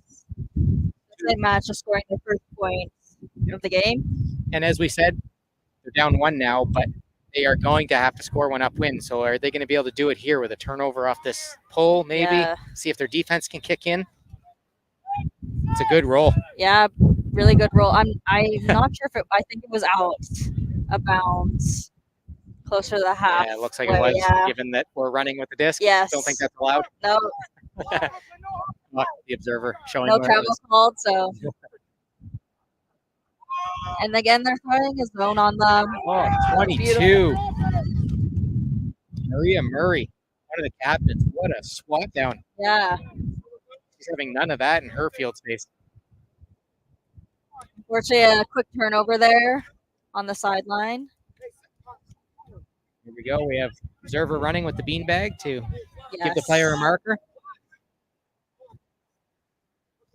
They're on the sideline, so let's see what they're able to do. Good, quick swing off to the far side. Get the defense moving like side to side across the field. That's exactly what you want to do. Keep them moving. Number 11 with the bid on that to the backfield. Red couldn't capitalize on a player being out of position on that bid. Yeah. Again, a little bit of a drop there. So turnover. So this is where St. Matt's needs to flex their muscles. They need this upwind to tie the game, and they're going to need one eventually through the game. So yeah, let's see if they can lock it down here. And you'll see 14 is back out. It's the same crew, I believe, back out. Yeah. So they must have a trusted lineup that they're looking to use. Yeah, and even though that disc was low, it wasn't cooled down. So good keep movement. It going. Good movement. 14 seems so confident in the middle of the field with that disc. What a great handler. Oh, excellent shake move in the backfield. Just a drop outside the end zone. Number 10, Felix Fletcher, absolutely dropped his defender on that juke move. And wide open, 72 was able. Look, Mandler's pointing to go. He wants to rip a throw downfield. Oh, what a grab by 22 again. Way to be there. Maria Murray, I feel like I might as well put that name in the bank. Yes. I feel like she's going to be impactful in this game. Yeah. Then we see number 3 again, captain. 322 and 14 seem to be their trusted trio. Yeah. Seems like a slight poach. I don't know. Regardless of the hand that was in. So number 7, that was Valerie Deschamps, actually got a hand on it and like tipped that disc. Yeah. Almost had that. Almost. As they say, catch your D's, but that was a bit hard. I'm honestly surprised that didn't get knocked down even more, but it was a bullet of a throw, and it went right into one of the luxuries, I guess, the angle we're on. We had the same view from handler to receiver. Yeah. I actually was surprised the handler even threw it because I could see some defenders ready to close that gap. Yeah, agreed. That was impressive, but confidence in yourself. Yeah. Right? So 2s. Yeah, tied it up now. They did what they need to do. That's the heavy lifting. Yeah. For St. Matt's. And facing the wind. Very impressive of them. And I see now there's a bunch of family down the line watching. We were saying earlier it's super nice that families have traveled to come watch them. Yeah, now that I look down behind the Ottawa bench, seems to be filling up pretty well. Lots of lawn chairs, people on the bleachers. Yeah. That's pretty good. I saw a crib. There's babies here too. Start them young. But yeah, the overall commitment to the teams and their families, it's really cool to see. And they'll be doing lots of that, especially if they go further into their careers with Ultimate. Lots of traveling. It's nice.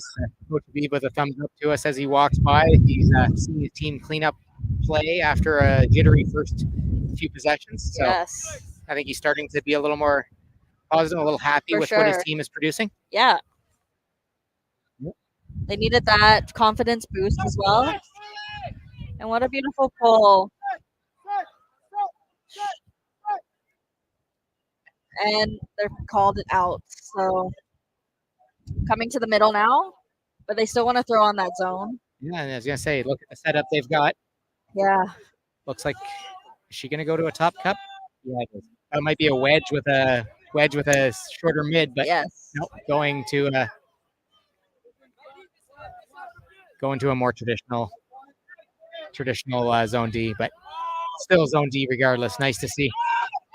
Ripping it down the field, but unfortunately no one there. Yeah, the receiver was actually in the left-hand side corner. That disc peeled to the right-hand side. Shows they're confident too. They're not afraid of the wind. Yeah. They're willing to shoot deep if they can get it. Yeah, great look regardless. And then you have Ottawa with the punt and pin. Yeah, and she came down with it as well. And I should probably stop saying Ottawa. They're from Nepean technically, and I don't want Nepean folks to get upset with me. So I know. Excuse me, they're from Orleans, not Nepean. I'm going to be shunned from the greater Ottawa community. Forever on the internet now. So Orleans. I think they called her out, if I'm correct. Or no, they called it in, sorry. And she threw it and it wasn't caught. So both teams going for the deep look. A zone again. It's a good job from Dandurand to get out of that corner where they started, because that is sort of the push corner, coffin corner, if you're a football fan. And St. Matt's on the end zone line. So 14 is back out again. This is the third point in a row. Is this young man ever going to get a rest? I don't know. He seems to be doing fine, though. Young. Seems to be doing fine, great for sure. energy. But 10 is back out there. A couple of number 22 repeat offenders. Oh, and 22 comes up with the grab. I was about to say almost got it. She got that. I mean, great place to be and being there and reading that disc. Double deflection, catches that just a few inches above the ground. And their coaches are extremely happy with that play. I mean, seconds are, you got to read and you got to be there. And she was there. And number 6 as well has been amazing, coming down with discs and being open. And she's also in the cup, so she's doing everything. And how she's not tired, I will not know. But so 22, Maria Murray made the catch. Yeah. And to your point, number 6 needs some love. That's Stephen Mayu, I believe is how you pronounce that. But doing some of the hard work in the zone and still coming down with discs. I will say that running in the zone in the cup, underrated. People don't give enough credit to those people because they may or may not ever get hand blocks. They may or may not ever get a stat out of it. But they're doing the hardest work on the field. I dread being in the cup sometimes. It's a lot of energy put into that, but it is very effective, especially in the wind. And it's something we learn in uni series all the time when we're playing in the fall. You have to have a strong cup and know what to do because the wind is brutal, the rain. We've got the pull from St. Matthews out of Orleans. They are up 3-2. This pull is just short of midfield, so giving Dandurand a beneficial start. Yeah, and already setting up their zone quickly, but a bit of a hole in the cup. So that was 27, Tessier. She just found that soft spot down the line. Yeah, she was wide open. Beautiful field awareness. Yeah, the disc coming down again because the wind's pushing it. So St. Matthews finally making a few subs, letting their triple shifters get a rest. Yeah. Bit of a drop, but sending it deep. Let's see if anyone's down there. A great bid, but unfortunately out of reach. Big effort. Yeah. Is that number 17? Xavier Picard. Nice effort. I'm sure we'll hear his name later on if he keeps hitting the end zone like that. It's anyone's game still, so seeing that in play. Finding that hole, nice cut. She was open. That was pretty interesting. Like go down low, pause, and then throw. Like the step and the throw were not simultaneous. Worked. Yeah. Oh. Glasses came off on that player. Bit of a hit there, yeah. Take a pause. You could hear the impact even from where we are. Yeah, even through our headphones. And the eyeglasses came off clearly. Yeah. Strong impact. Probably just a little bit winded there. That was pretty hard, but Dart came down with the disc, and I've noticed that Red is poaching. They're not zoning, but they're poaching quite a bit. So that might have been bound to happen at some point because they're very, very close to each other. But good effort. Hopefully he's okay. Just needs one.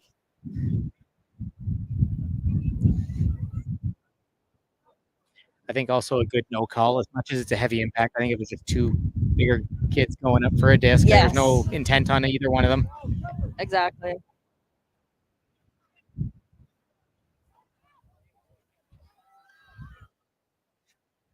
They're just discussing with observers. I think it might have been the stall count. Yeah, not sure if Figuring the that injury was out. called right Yeah. away or whether I think the player tried to stand up, so there might have been one or two stalls and then decided he needed the injury timeout, Yeah. injury stoppage. Resetting to 14. Obviously a trusted handler there. Oh, Bit of a drop by number 12.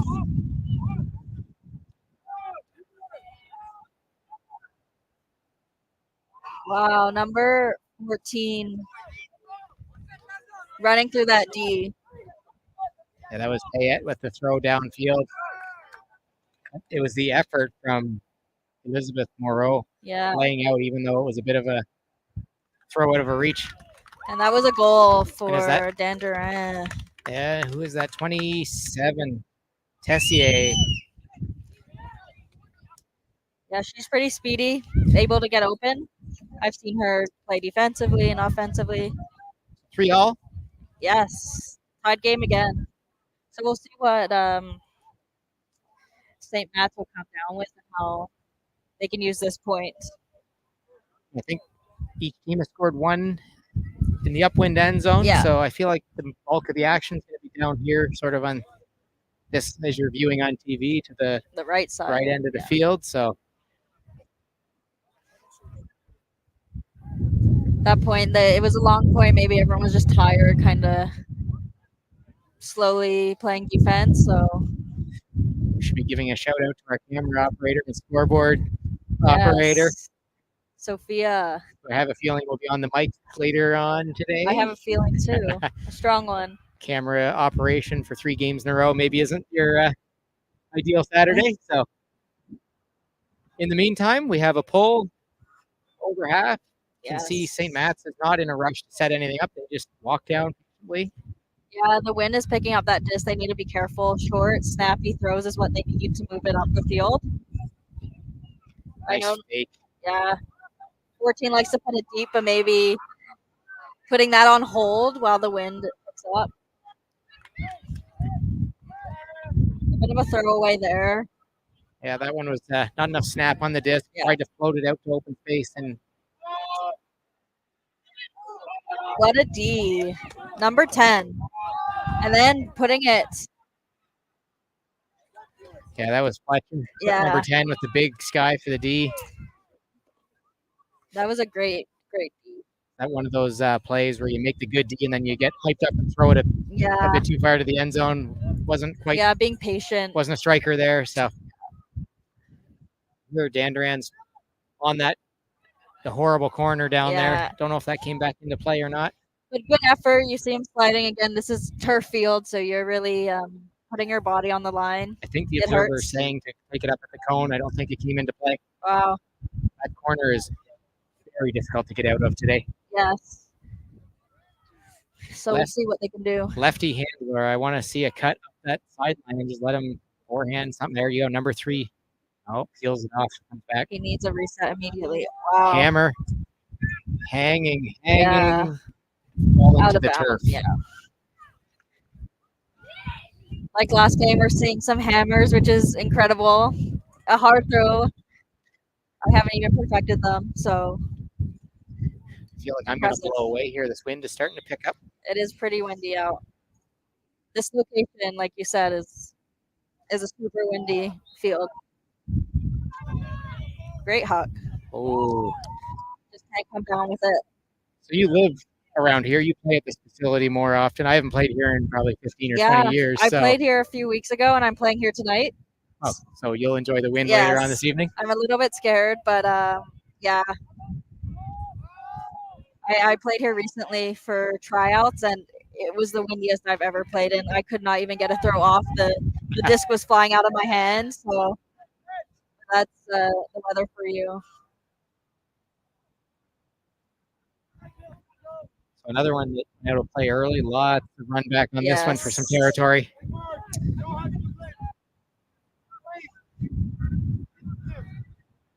Dandurand just outside the brick mark. Yep. Nice reset cut. Yep. Take the safe, patient play. And it's flying, but they're getting their hands on it. He wants to. Oh. That was Sutherland for St. Matt's that made the D earlier. Yeah, and another D, and then again putting it. Called a timeout. I think for St. Matthews on that last play, the throw was for the young lady that was behind, and the person that cut through dropped it was just cutting through the lane. I think it actually wasn't for that cutter. Yeah. It just jumped up on the cutter because it came out of nowhere. But yeah, if they hadn't cut through that lane, I think it would have been a completion to the intended receiver. Yeah. I mean, a great call for a timeout. They need a breather. And I see their coach giving them some tips, a bit frustrated with the long shots because they need to be patient in this wind. You can kind of see him with the camera there. We can kind of hear a little bit, and with his arm actions, I think he also is saying fake, and they come back around to your forehand. Yeah. I mean, the deep shot is great, but in this wind, it's hard to execute perfectly. Yeah, in this wind, I mean, it's difficult. A big shout out to the other team's coaches. Dandurand, she has a baby in her hand and she's coaching. So impressive, and the dedication to the team. Super committed. He's big shot downfield. Still got the center fielder patrolling back there on defense. And 14 immediately throwing it deep, but too bladey, couldn't come down with it. A throwaway, so let's see what 14 will do here. Just going back to your coach comment about, a coach with a baby and still coaching. Like, I hope these young folks realize sort of how lucky they are. The coaches are giving up some time, and clearly a weekend when you have a newborn with you. So, the dedication from coaches to help these young people develop and improve their game and improve as people. Exactly. Wonderful. I'm sure it's super rewarding seeing them come off of a great high school career. Oh, and it's still live. Oh, wow. Came off the hands of a couple people, but couldn't come down with it. I will say there was a cutter partway up the line who was so alert, ducked. Yes. So that the deep strike could see that, because that was a low driven throw that could have been blocked by her height. Just those little things help your downfield people actually see the disc coming to them for a deep strike. And number 6 on St. Matt's really putting in the effort trying to get that D. Forcing them back a little bit, but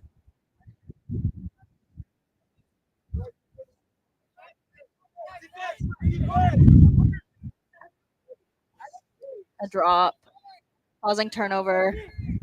I hear the coach yelling at 14 to use his backhand throw rather than his flick. So especially if he gives a big fake, or just rifle one straight down the middle, right at your player. Yes, excellent hands to catch that. Otherwise, he was gonna maybe have a bloody nose. Yeah, that was an incredible throw. And what a grab! 22 again. Yeah, assist. And number 6. I think she's had a couple point, maybe one other point. That's Marie to Mayhew. Yeah.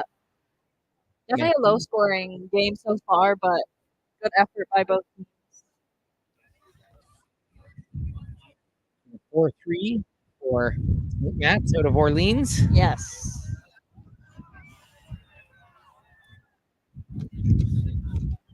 And they started with, like, weren't they down by 2 earlier, or was it 1? No, they were down 2. I remember commenting they could take the easy goal downwind, and they still had to do the hard work to go upwind. So a comeback from them. It's great to see the effort that they're putting in to get those points.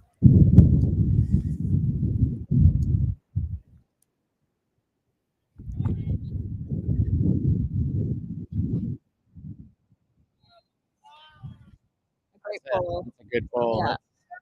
And it's inbound, right on the sideline where they want them. Trap them down there.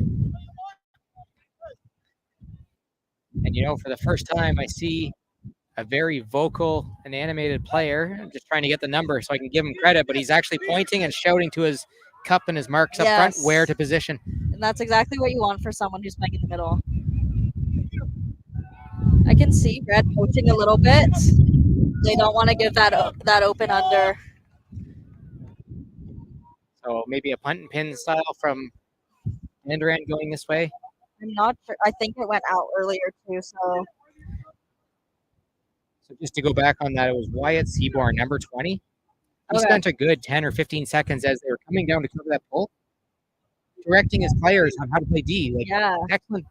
Excellent leadership on the field.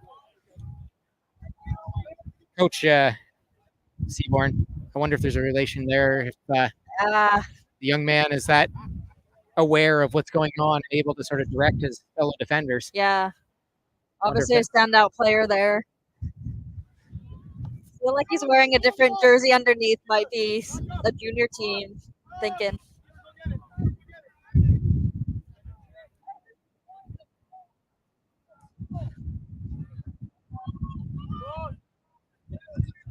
Miscalculation there. There are a couple of people, but unable to bring it down.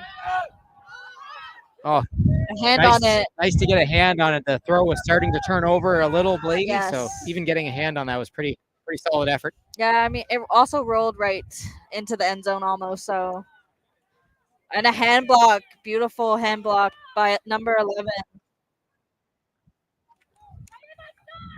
Chassé. And another big defensive play by 16 on St. Pat's. Yeah, just utilizing the height mismatch to go up over the receiver to get that. Yes.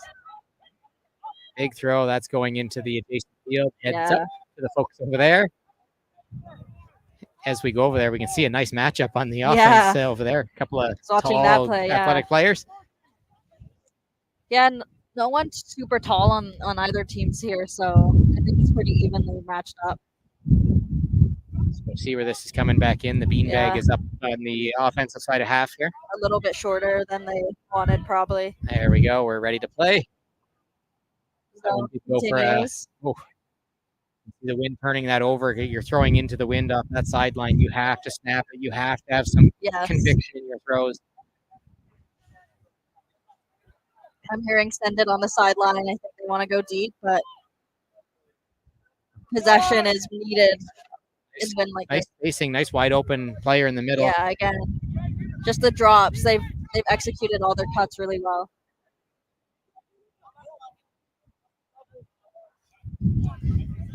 Yeah, the coach beat me to it. I was just about to say the cup getting a little close to a double team. You can hear the warning from the coach. Yeah, you want to be careful on those in the zone. Especially on observed games. Yes. When you're testing that limit as a non-observed game, you might get away with it, but observed games, that'll be something. If you repeatedly violate that space, they will call you on that. Exactly. There is a card system in place, so you will get a warning. But a nice hop, but nice catch from the observer to save that going into the next field. Justin, the observer, good hands. Great hands. I should try and recruit him for my Grandmaster team. Another good D, full stretch on number 7 to tip that down to the ground. He's looking for someone open. Nice catch by 17.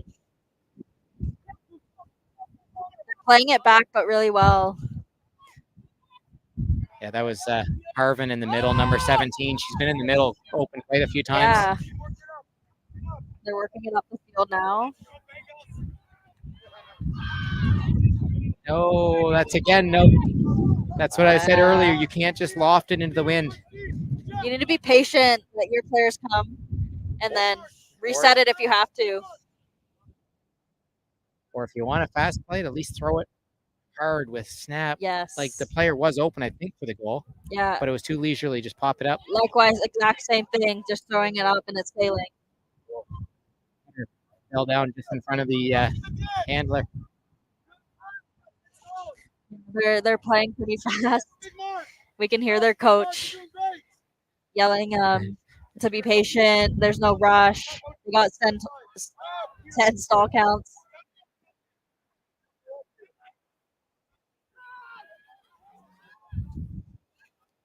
think that's something to learn that you with experience and time.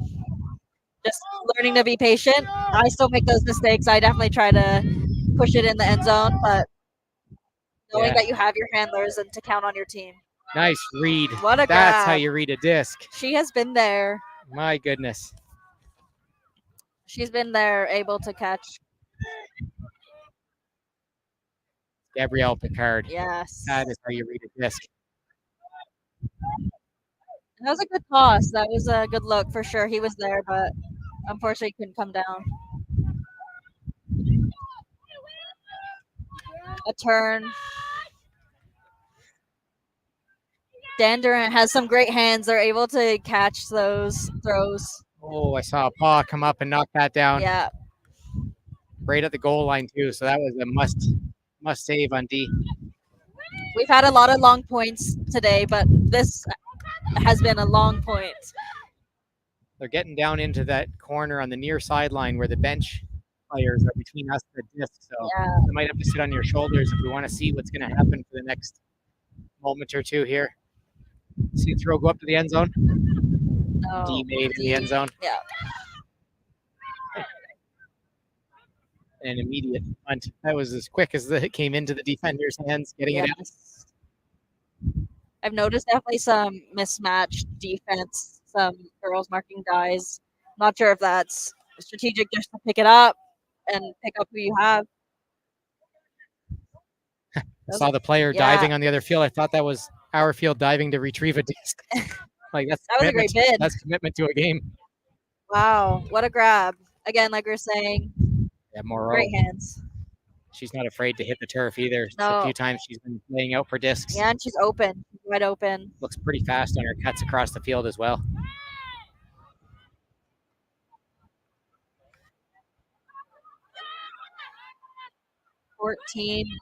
Oh. Not afraid of contact either. Willing to jump in to try and get that high disc. Yeah, but a mismatch.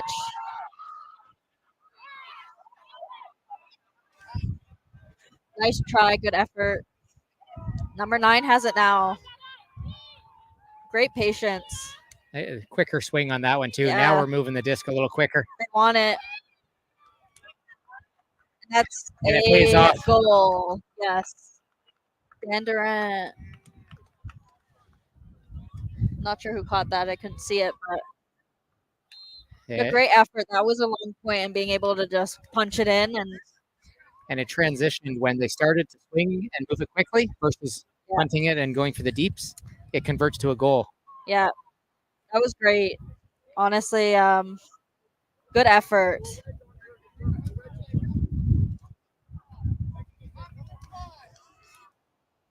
So it's 4-4 currently. We just heard the observer say half is at 5. So we've reached a timed.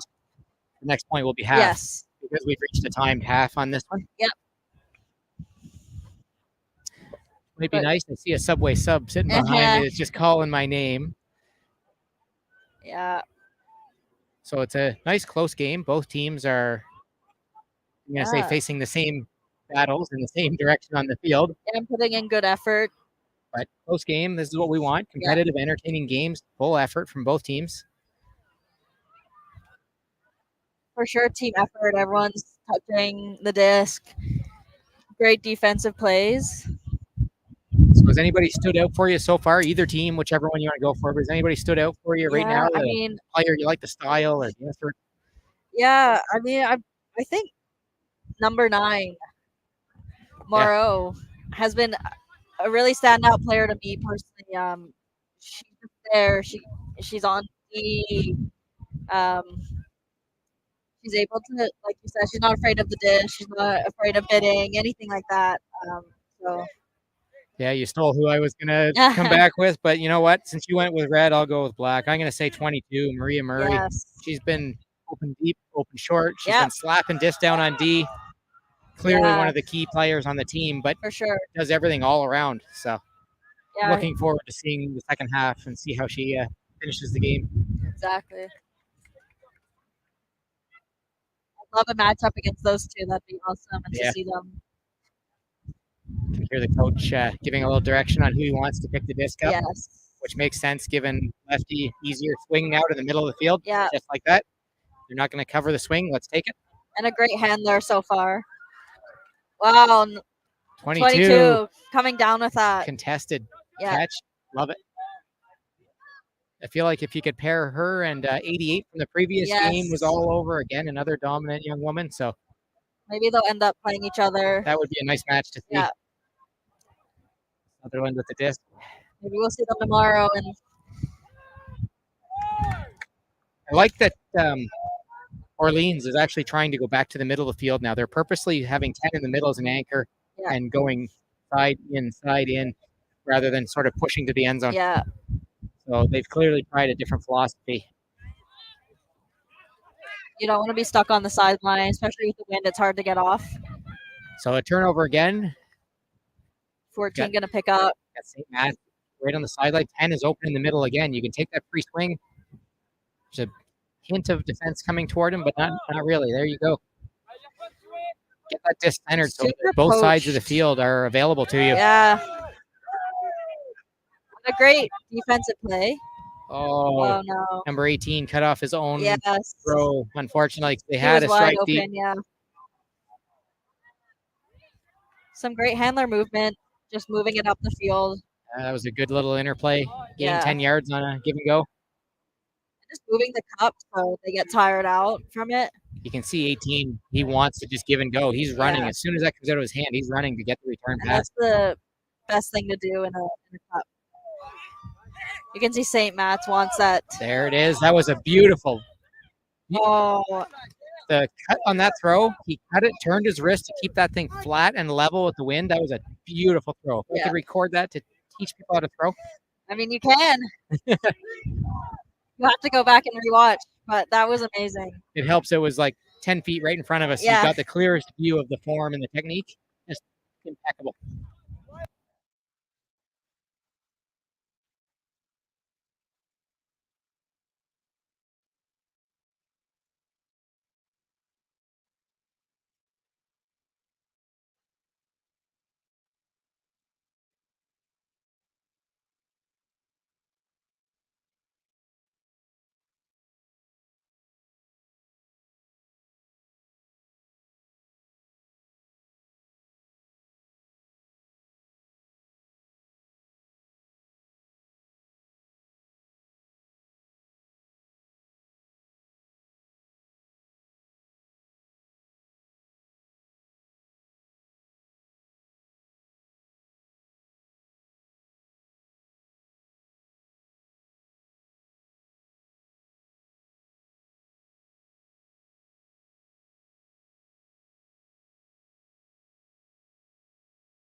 strong winds here and a very tall pole camera that didn't want to cooperate for a few minutes. So, we were off. St. Matthews did score to take half 5-4. It was a timed half, just given where we were in the game. And you just saw the pull to open the second half. So here we are, 5-4. Yeah. Orleans A Black. pull and already a turnover. Number 9 on the red side got a huge D on the sideline, trying to get it off.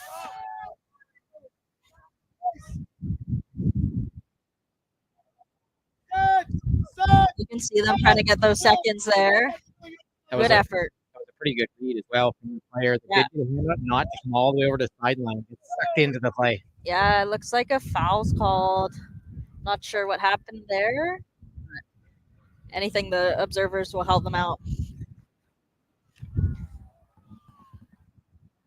I think he might have tripped, but not sure whose fault that was.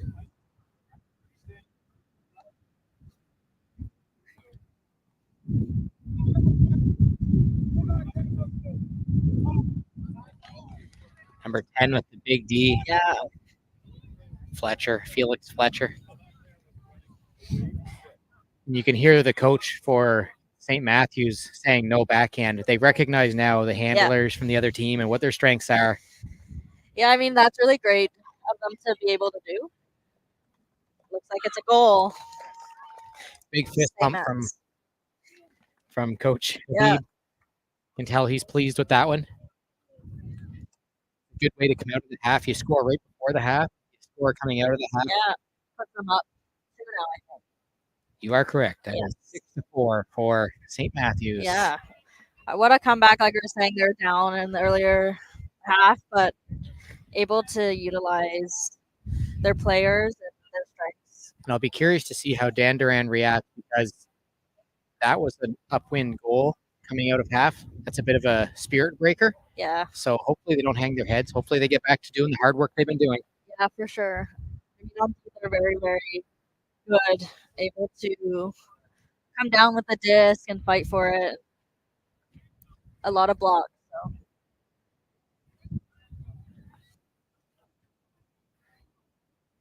I see a few of the usual suspects on the line that we're starting to recognize as leaders on this Dandurand team. So they're clearly putting out some strong, trusted players. Yeah. No backhand. Brooklyn Burke, get on that. Get on that. Get on that.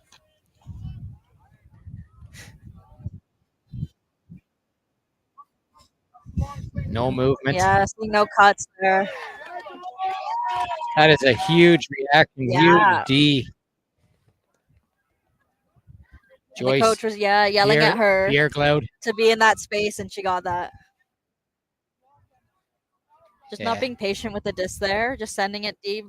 She's come out on fire. Big D there. Yes. That's the same player that at the other end I said read the disc well and didn't get sucked into the sideline following the disc. So she's coming out focused this half and already put a stamp on it just in 2 minutes.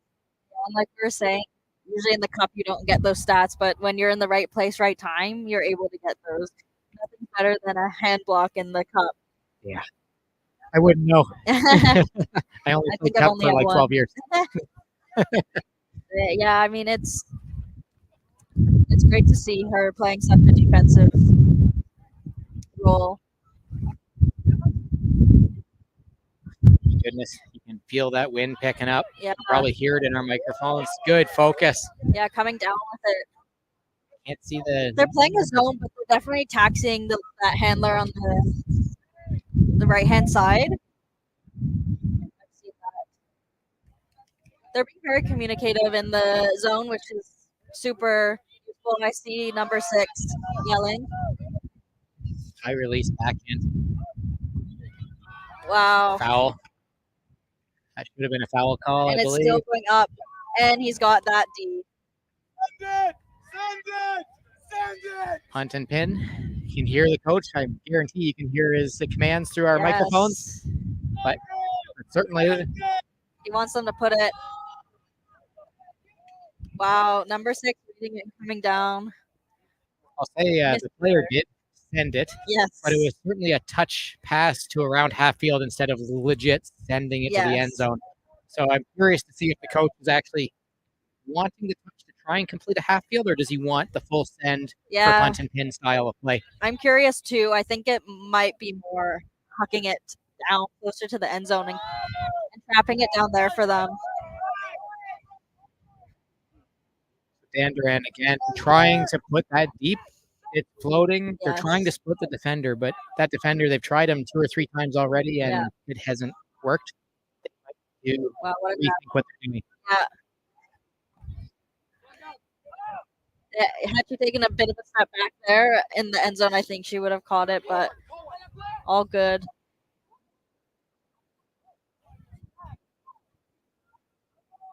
I'm definitely seeing again the mismatch players. I'm just wondering if they're picking up whoever's there or what's going on, if that's strategic at all. I don't know. Another shot to the end zone, but there's a height mismatch as you were talking about. The defender clearly taller. I'm not sure if that's meant to be, but it's been all game, so maybe that's their tactic. I mean, earlier on, they were able to split that same defender, and Sutherland, the young lady, did take the catch. So, you know, it has worked, but you really have to not float the disc and split that defender. Gotta work for it. They're pushing them back, which is. Sorry, go ahead. I cut you off. No, I'm watching as well. They're pushing them back into the end zone, so the zone is working, but now they're working it up the field. But they are trapping them on the sideline. They're sending it deep. Again, 14 is there for that big D. They're playing him deep, which is probably the best thing they can do because of his plays. I mean, it's pretty nice when he's a very good defender, but he's also your preferred handler to pick it up. Often it's not the same person. And timeout called by St. Matt's. Yes, number 10. Again, a longer point for them, so they need that break. A good call again. And you can see the coach is just saying bring water. It's not a strategic, I don't think, timeout other than just rest and let them catch themselves, catch their breath. There's been some pretty long points this game. On the lower side of scoring, but let's see what they'll do. I'm wondering what he's telling them. What do you think he would do in this situation, just trying to get a point in? Well, I'm wondering if he's going to go back to our earlier point of when we say punt it. Full field punt it. Like put every ounce of energy you have into it. Don't try and feather a catch at center field. Yeah. You know, the whole idea of the punt is to gain yardage. Yeah. Right?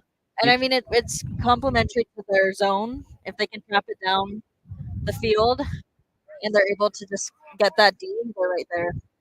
We've seen that their zone is strong in the second half coming out. I mean, hand block just a few minutes ago. They're playing very well. So. Yeah, defensively, I'm wondering what's happening. And for Dandurand, the same number 18 playing center field here as a deep D. Yeah. They're either going to have to split him or you just sacrifice and burn a deep cut and just take him out. Take him downfield, not take him out as anything negative here. But I don't know what they're playing. Like number 23 is, I guess, more of like a cup. Good job stopping that. Yeah. That's just probably 25 yards of roll. Yes, that was going if it wasn't stopped. You can see the zone. They're dropping slightly back to try and take away the angles. They're content with a even the backfield trying to take away the dump that time. Yeah, I'm not sure if they're doing it purposely, but they're picking up. They're counting stalls, just whoever's there, rather than someone doing it. Send it. Coach wants them to send it. Good job getting in his way, though. Both defenders just. They are putting on a bit of a cup. It's a bit wider, but. There's the, 1/3 or half field feather pass again. Yeah. So clearly, I think maybe they are going for completions. Now he's saying take the time. Now they're working it up the field. Nice grab. What a Good grab, athleticism. yeah. Hard cut. Number 3. Yeah, captain. number 3's been all over this. Every other pass downfield. He's great at cutting and being there in the open Gabriel space. Correa again. You can see them poaching quite a bit. I'm not sure if it's a zone or what it is, but I mean, it's working. They're in that space.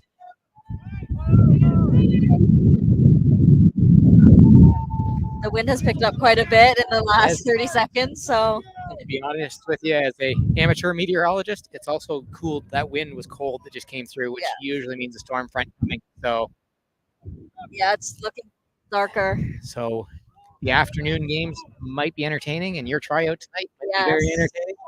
I'm a little bit scared. So, Dandurand here again, working it. Yeah, getting through the zone, just pass and go. They want that. Yeah, Observer is going to make another catch. I could see that one coming. That was to the Observer, unfortunately, on the other sideline. Again, that's just technical stuff, putting it a little bit on the other side so it floats.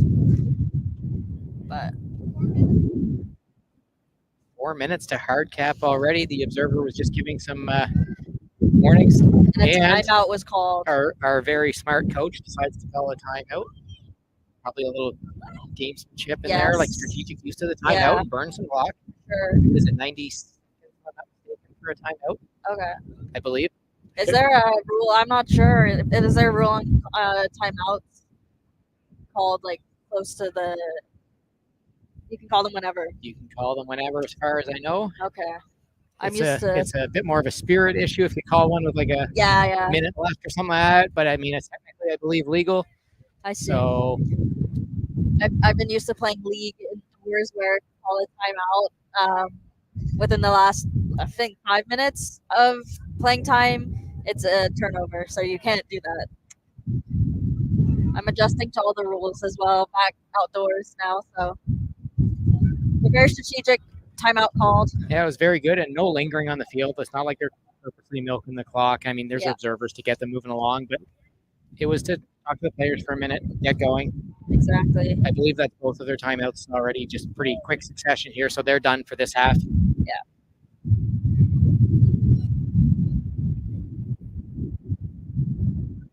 Again, another mismatch, so I don't know. It must be on purpose because they've got someone deep.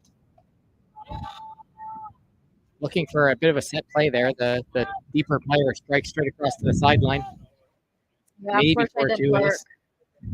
This going on the other field. Yeah, another bit of a time suck for the team in the lead anyway. Not that they would do it purposely with that roll, but the wind, I guess, is on someone's side today.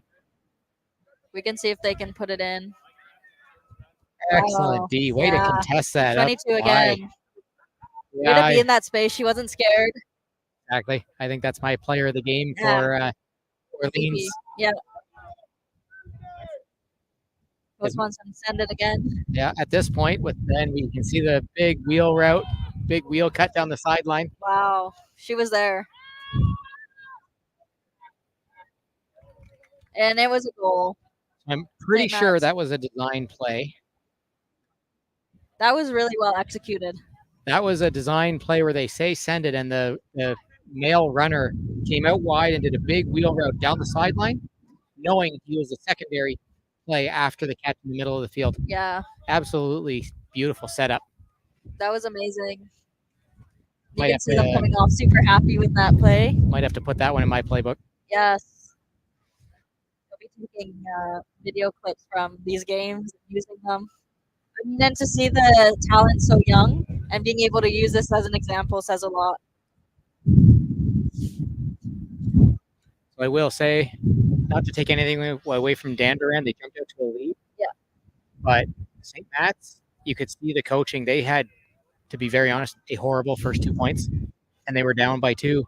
But you can see they've really reined it in. The coach was talking to them every chance he got. Yes. They've corrected a lot of their things. They changed a bit of their strategy, and it's paid off in spades for them. Yeah. I mean, that goes to show great coaching will get you far.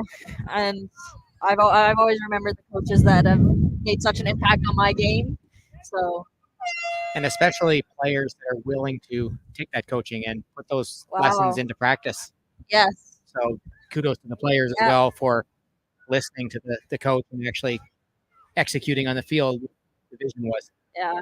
I think was it number 9 or maybe? Yeah, I believe it was laying out at the other team's cone or the other game cone, but still. So the horn did go. So this is the last point. Last point. Let's see who comes down with So we are sitting at 7-4. So Dandurand here playing just for some pride and finishing on a high note to hopefully carry into next game. And what a great defensive play there. The hammer. Yeah. You're St. Matt's. You're saying, go ahead, throw that hammer. Yeah. You can hear the sideline saying swing. They just want to keep possession and try and get that last point in. What a grab. Nice hands. Nice read. So the three handlers are basically playing a little catch here, just trying to work it up. Defense is taking away the downfield option. He needs someone to reset. Yeah, that was going high. Tall player able to put back. Yeah. The tall players shaking my fist. Wonder what that's like.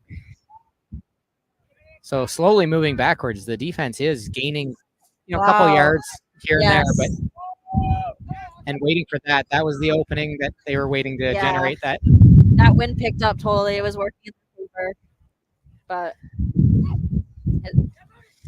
we'll see. Another drop. It's almost a good thing that this game is ending in the horn. I think we're going to have to rescue our tent and our staff behind us in this wind. There's a shot to the end zone, just out of reach. Wow. Number 9 again, another good. I know. MVP for sure. He's been in everyone's space and offensive and defensively playing super well. Just no fear. Yeah. No stop and lack of effort. He's our role model, shorter but able to get up, play very well. Again, sending it, just trying to get it down there.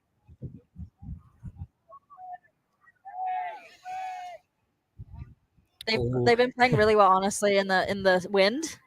I don't think in high school I could have played that well in the wind. No, they definitely could not have.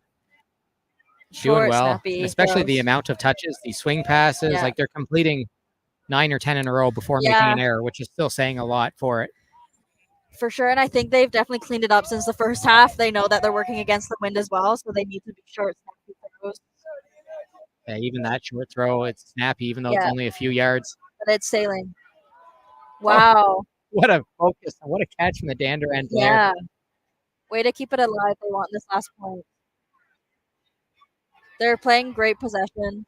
Oh, slight just a drop there. Turned his head, was looking to the end zone before it was in his hands. They want to stop that big throw. Oh, wow. Oh, I think that was some St. Matt on St. Matt violence there. Yeah. I think that was some teammates hitting each other. Yeah. Yeah, you can see them talking to each other. Could hear the slap over here, but pretty sure it was on team.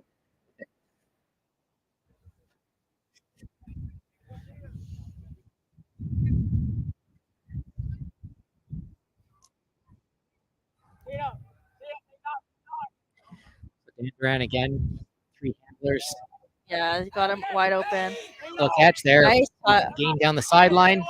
Another gain down the sideline. Well done. 27 as well, being she's always finds the soft spot down the sideline all afternoon. They really want this last point, so let's see how they'll get it. Number 9 again being there. To the back of the end zone. And into the spirit huddle for the team that's waiting to start next game.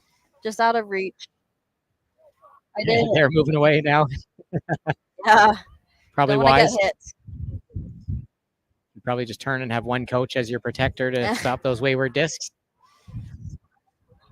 So St. Matt's trying to get off their goal line. Popped it up. Yeah. Nice grab. Dandurand. The wind is picking it up. You could see the defender was hunting that one too. Is that hit? Maybe I don't think so. Just a wonky release, I think, at the flutter of the disc. I thought maybe his arm or his wrist got hit. No, I think throwing into the wind and it's not low enough. I was going to say the look on his face after he released, I think he knew that was on him.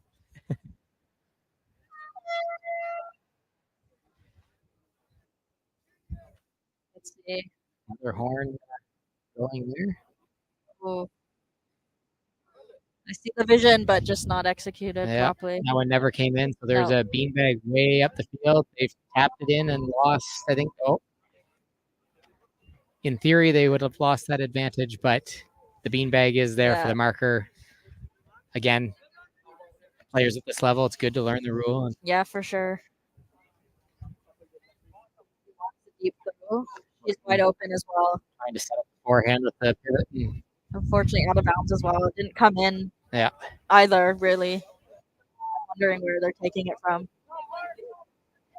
They had a strike, but the handler didn't see to run up and initiate play. And that's Wow. excellent grab. Great grab, but hopefully everyone's okay there. Yeah, everyone's getting up. Excellent grab for Dandurand on a contested play, but also a strong finish. So they finish on a high note. They did play fairly well all day long, as we said. Just some untimely errors. Yeah, I mean, it was a great game, great matchup, and great that they got that last point because I know they wanted it. You could see it, their patience and position. The last point. So our final is St. Matt's out of Orleans with 7, and Josephine-Dandurand out of St. Jean-sur-Richelieu with 5, finishing on a high note. Well done. Neither team should hang their heads. Yeah, very close game. So thank you, Mika. We're going to go and take a small break, and we'll be back for another game shortly. Thank you.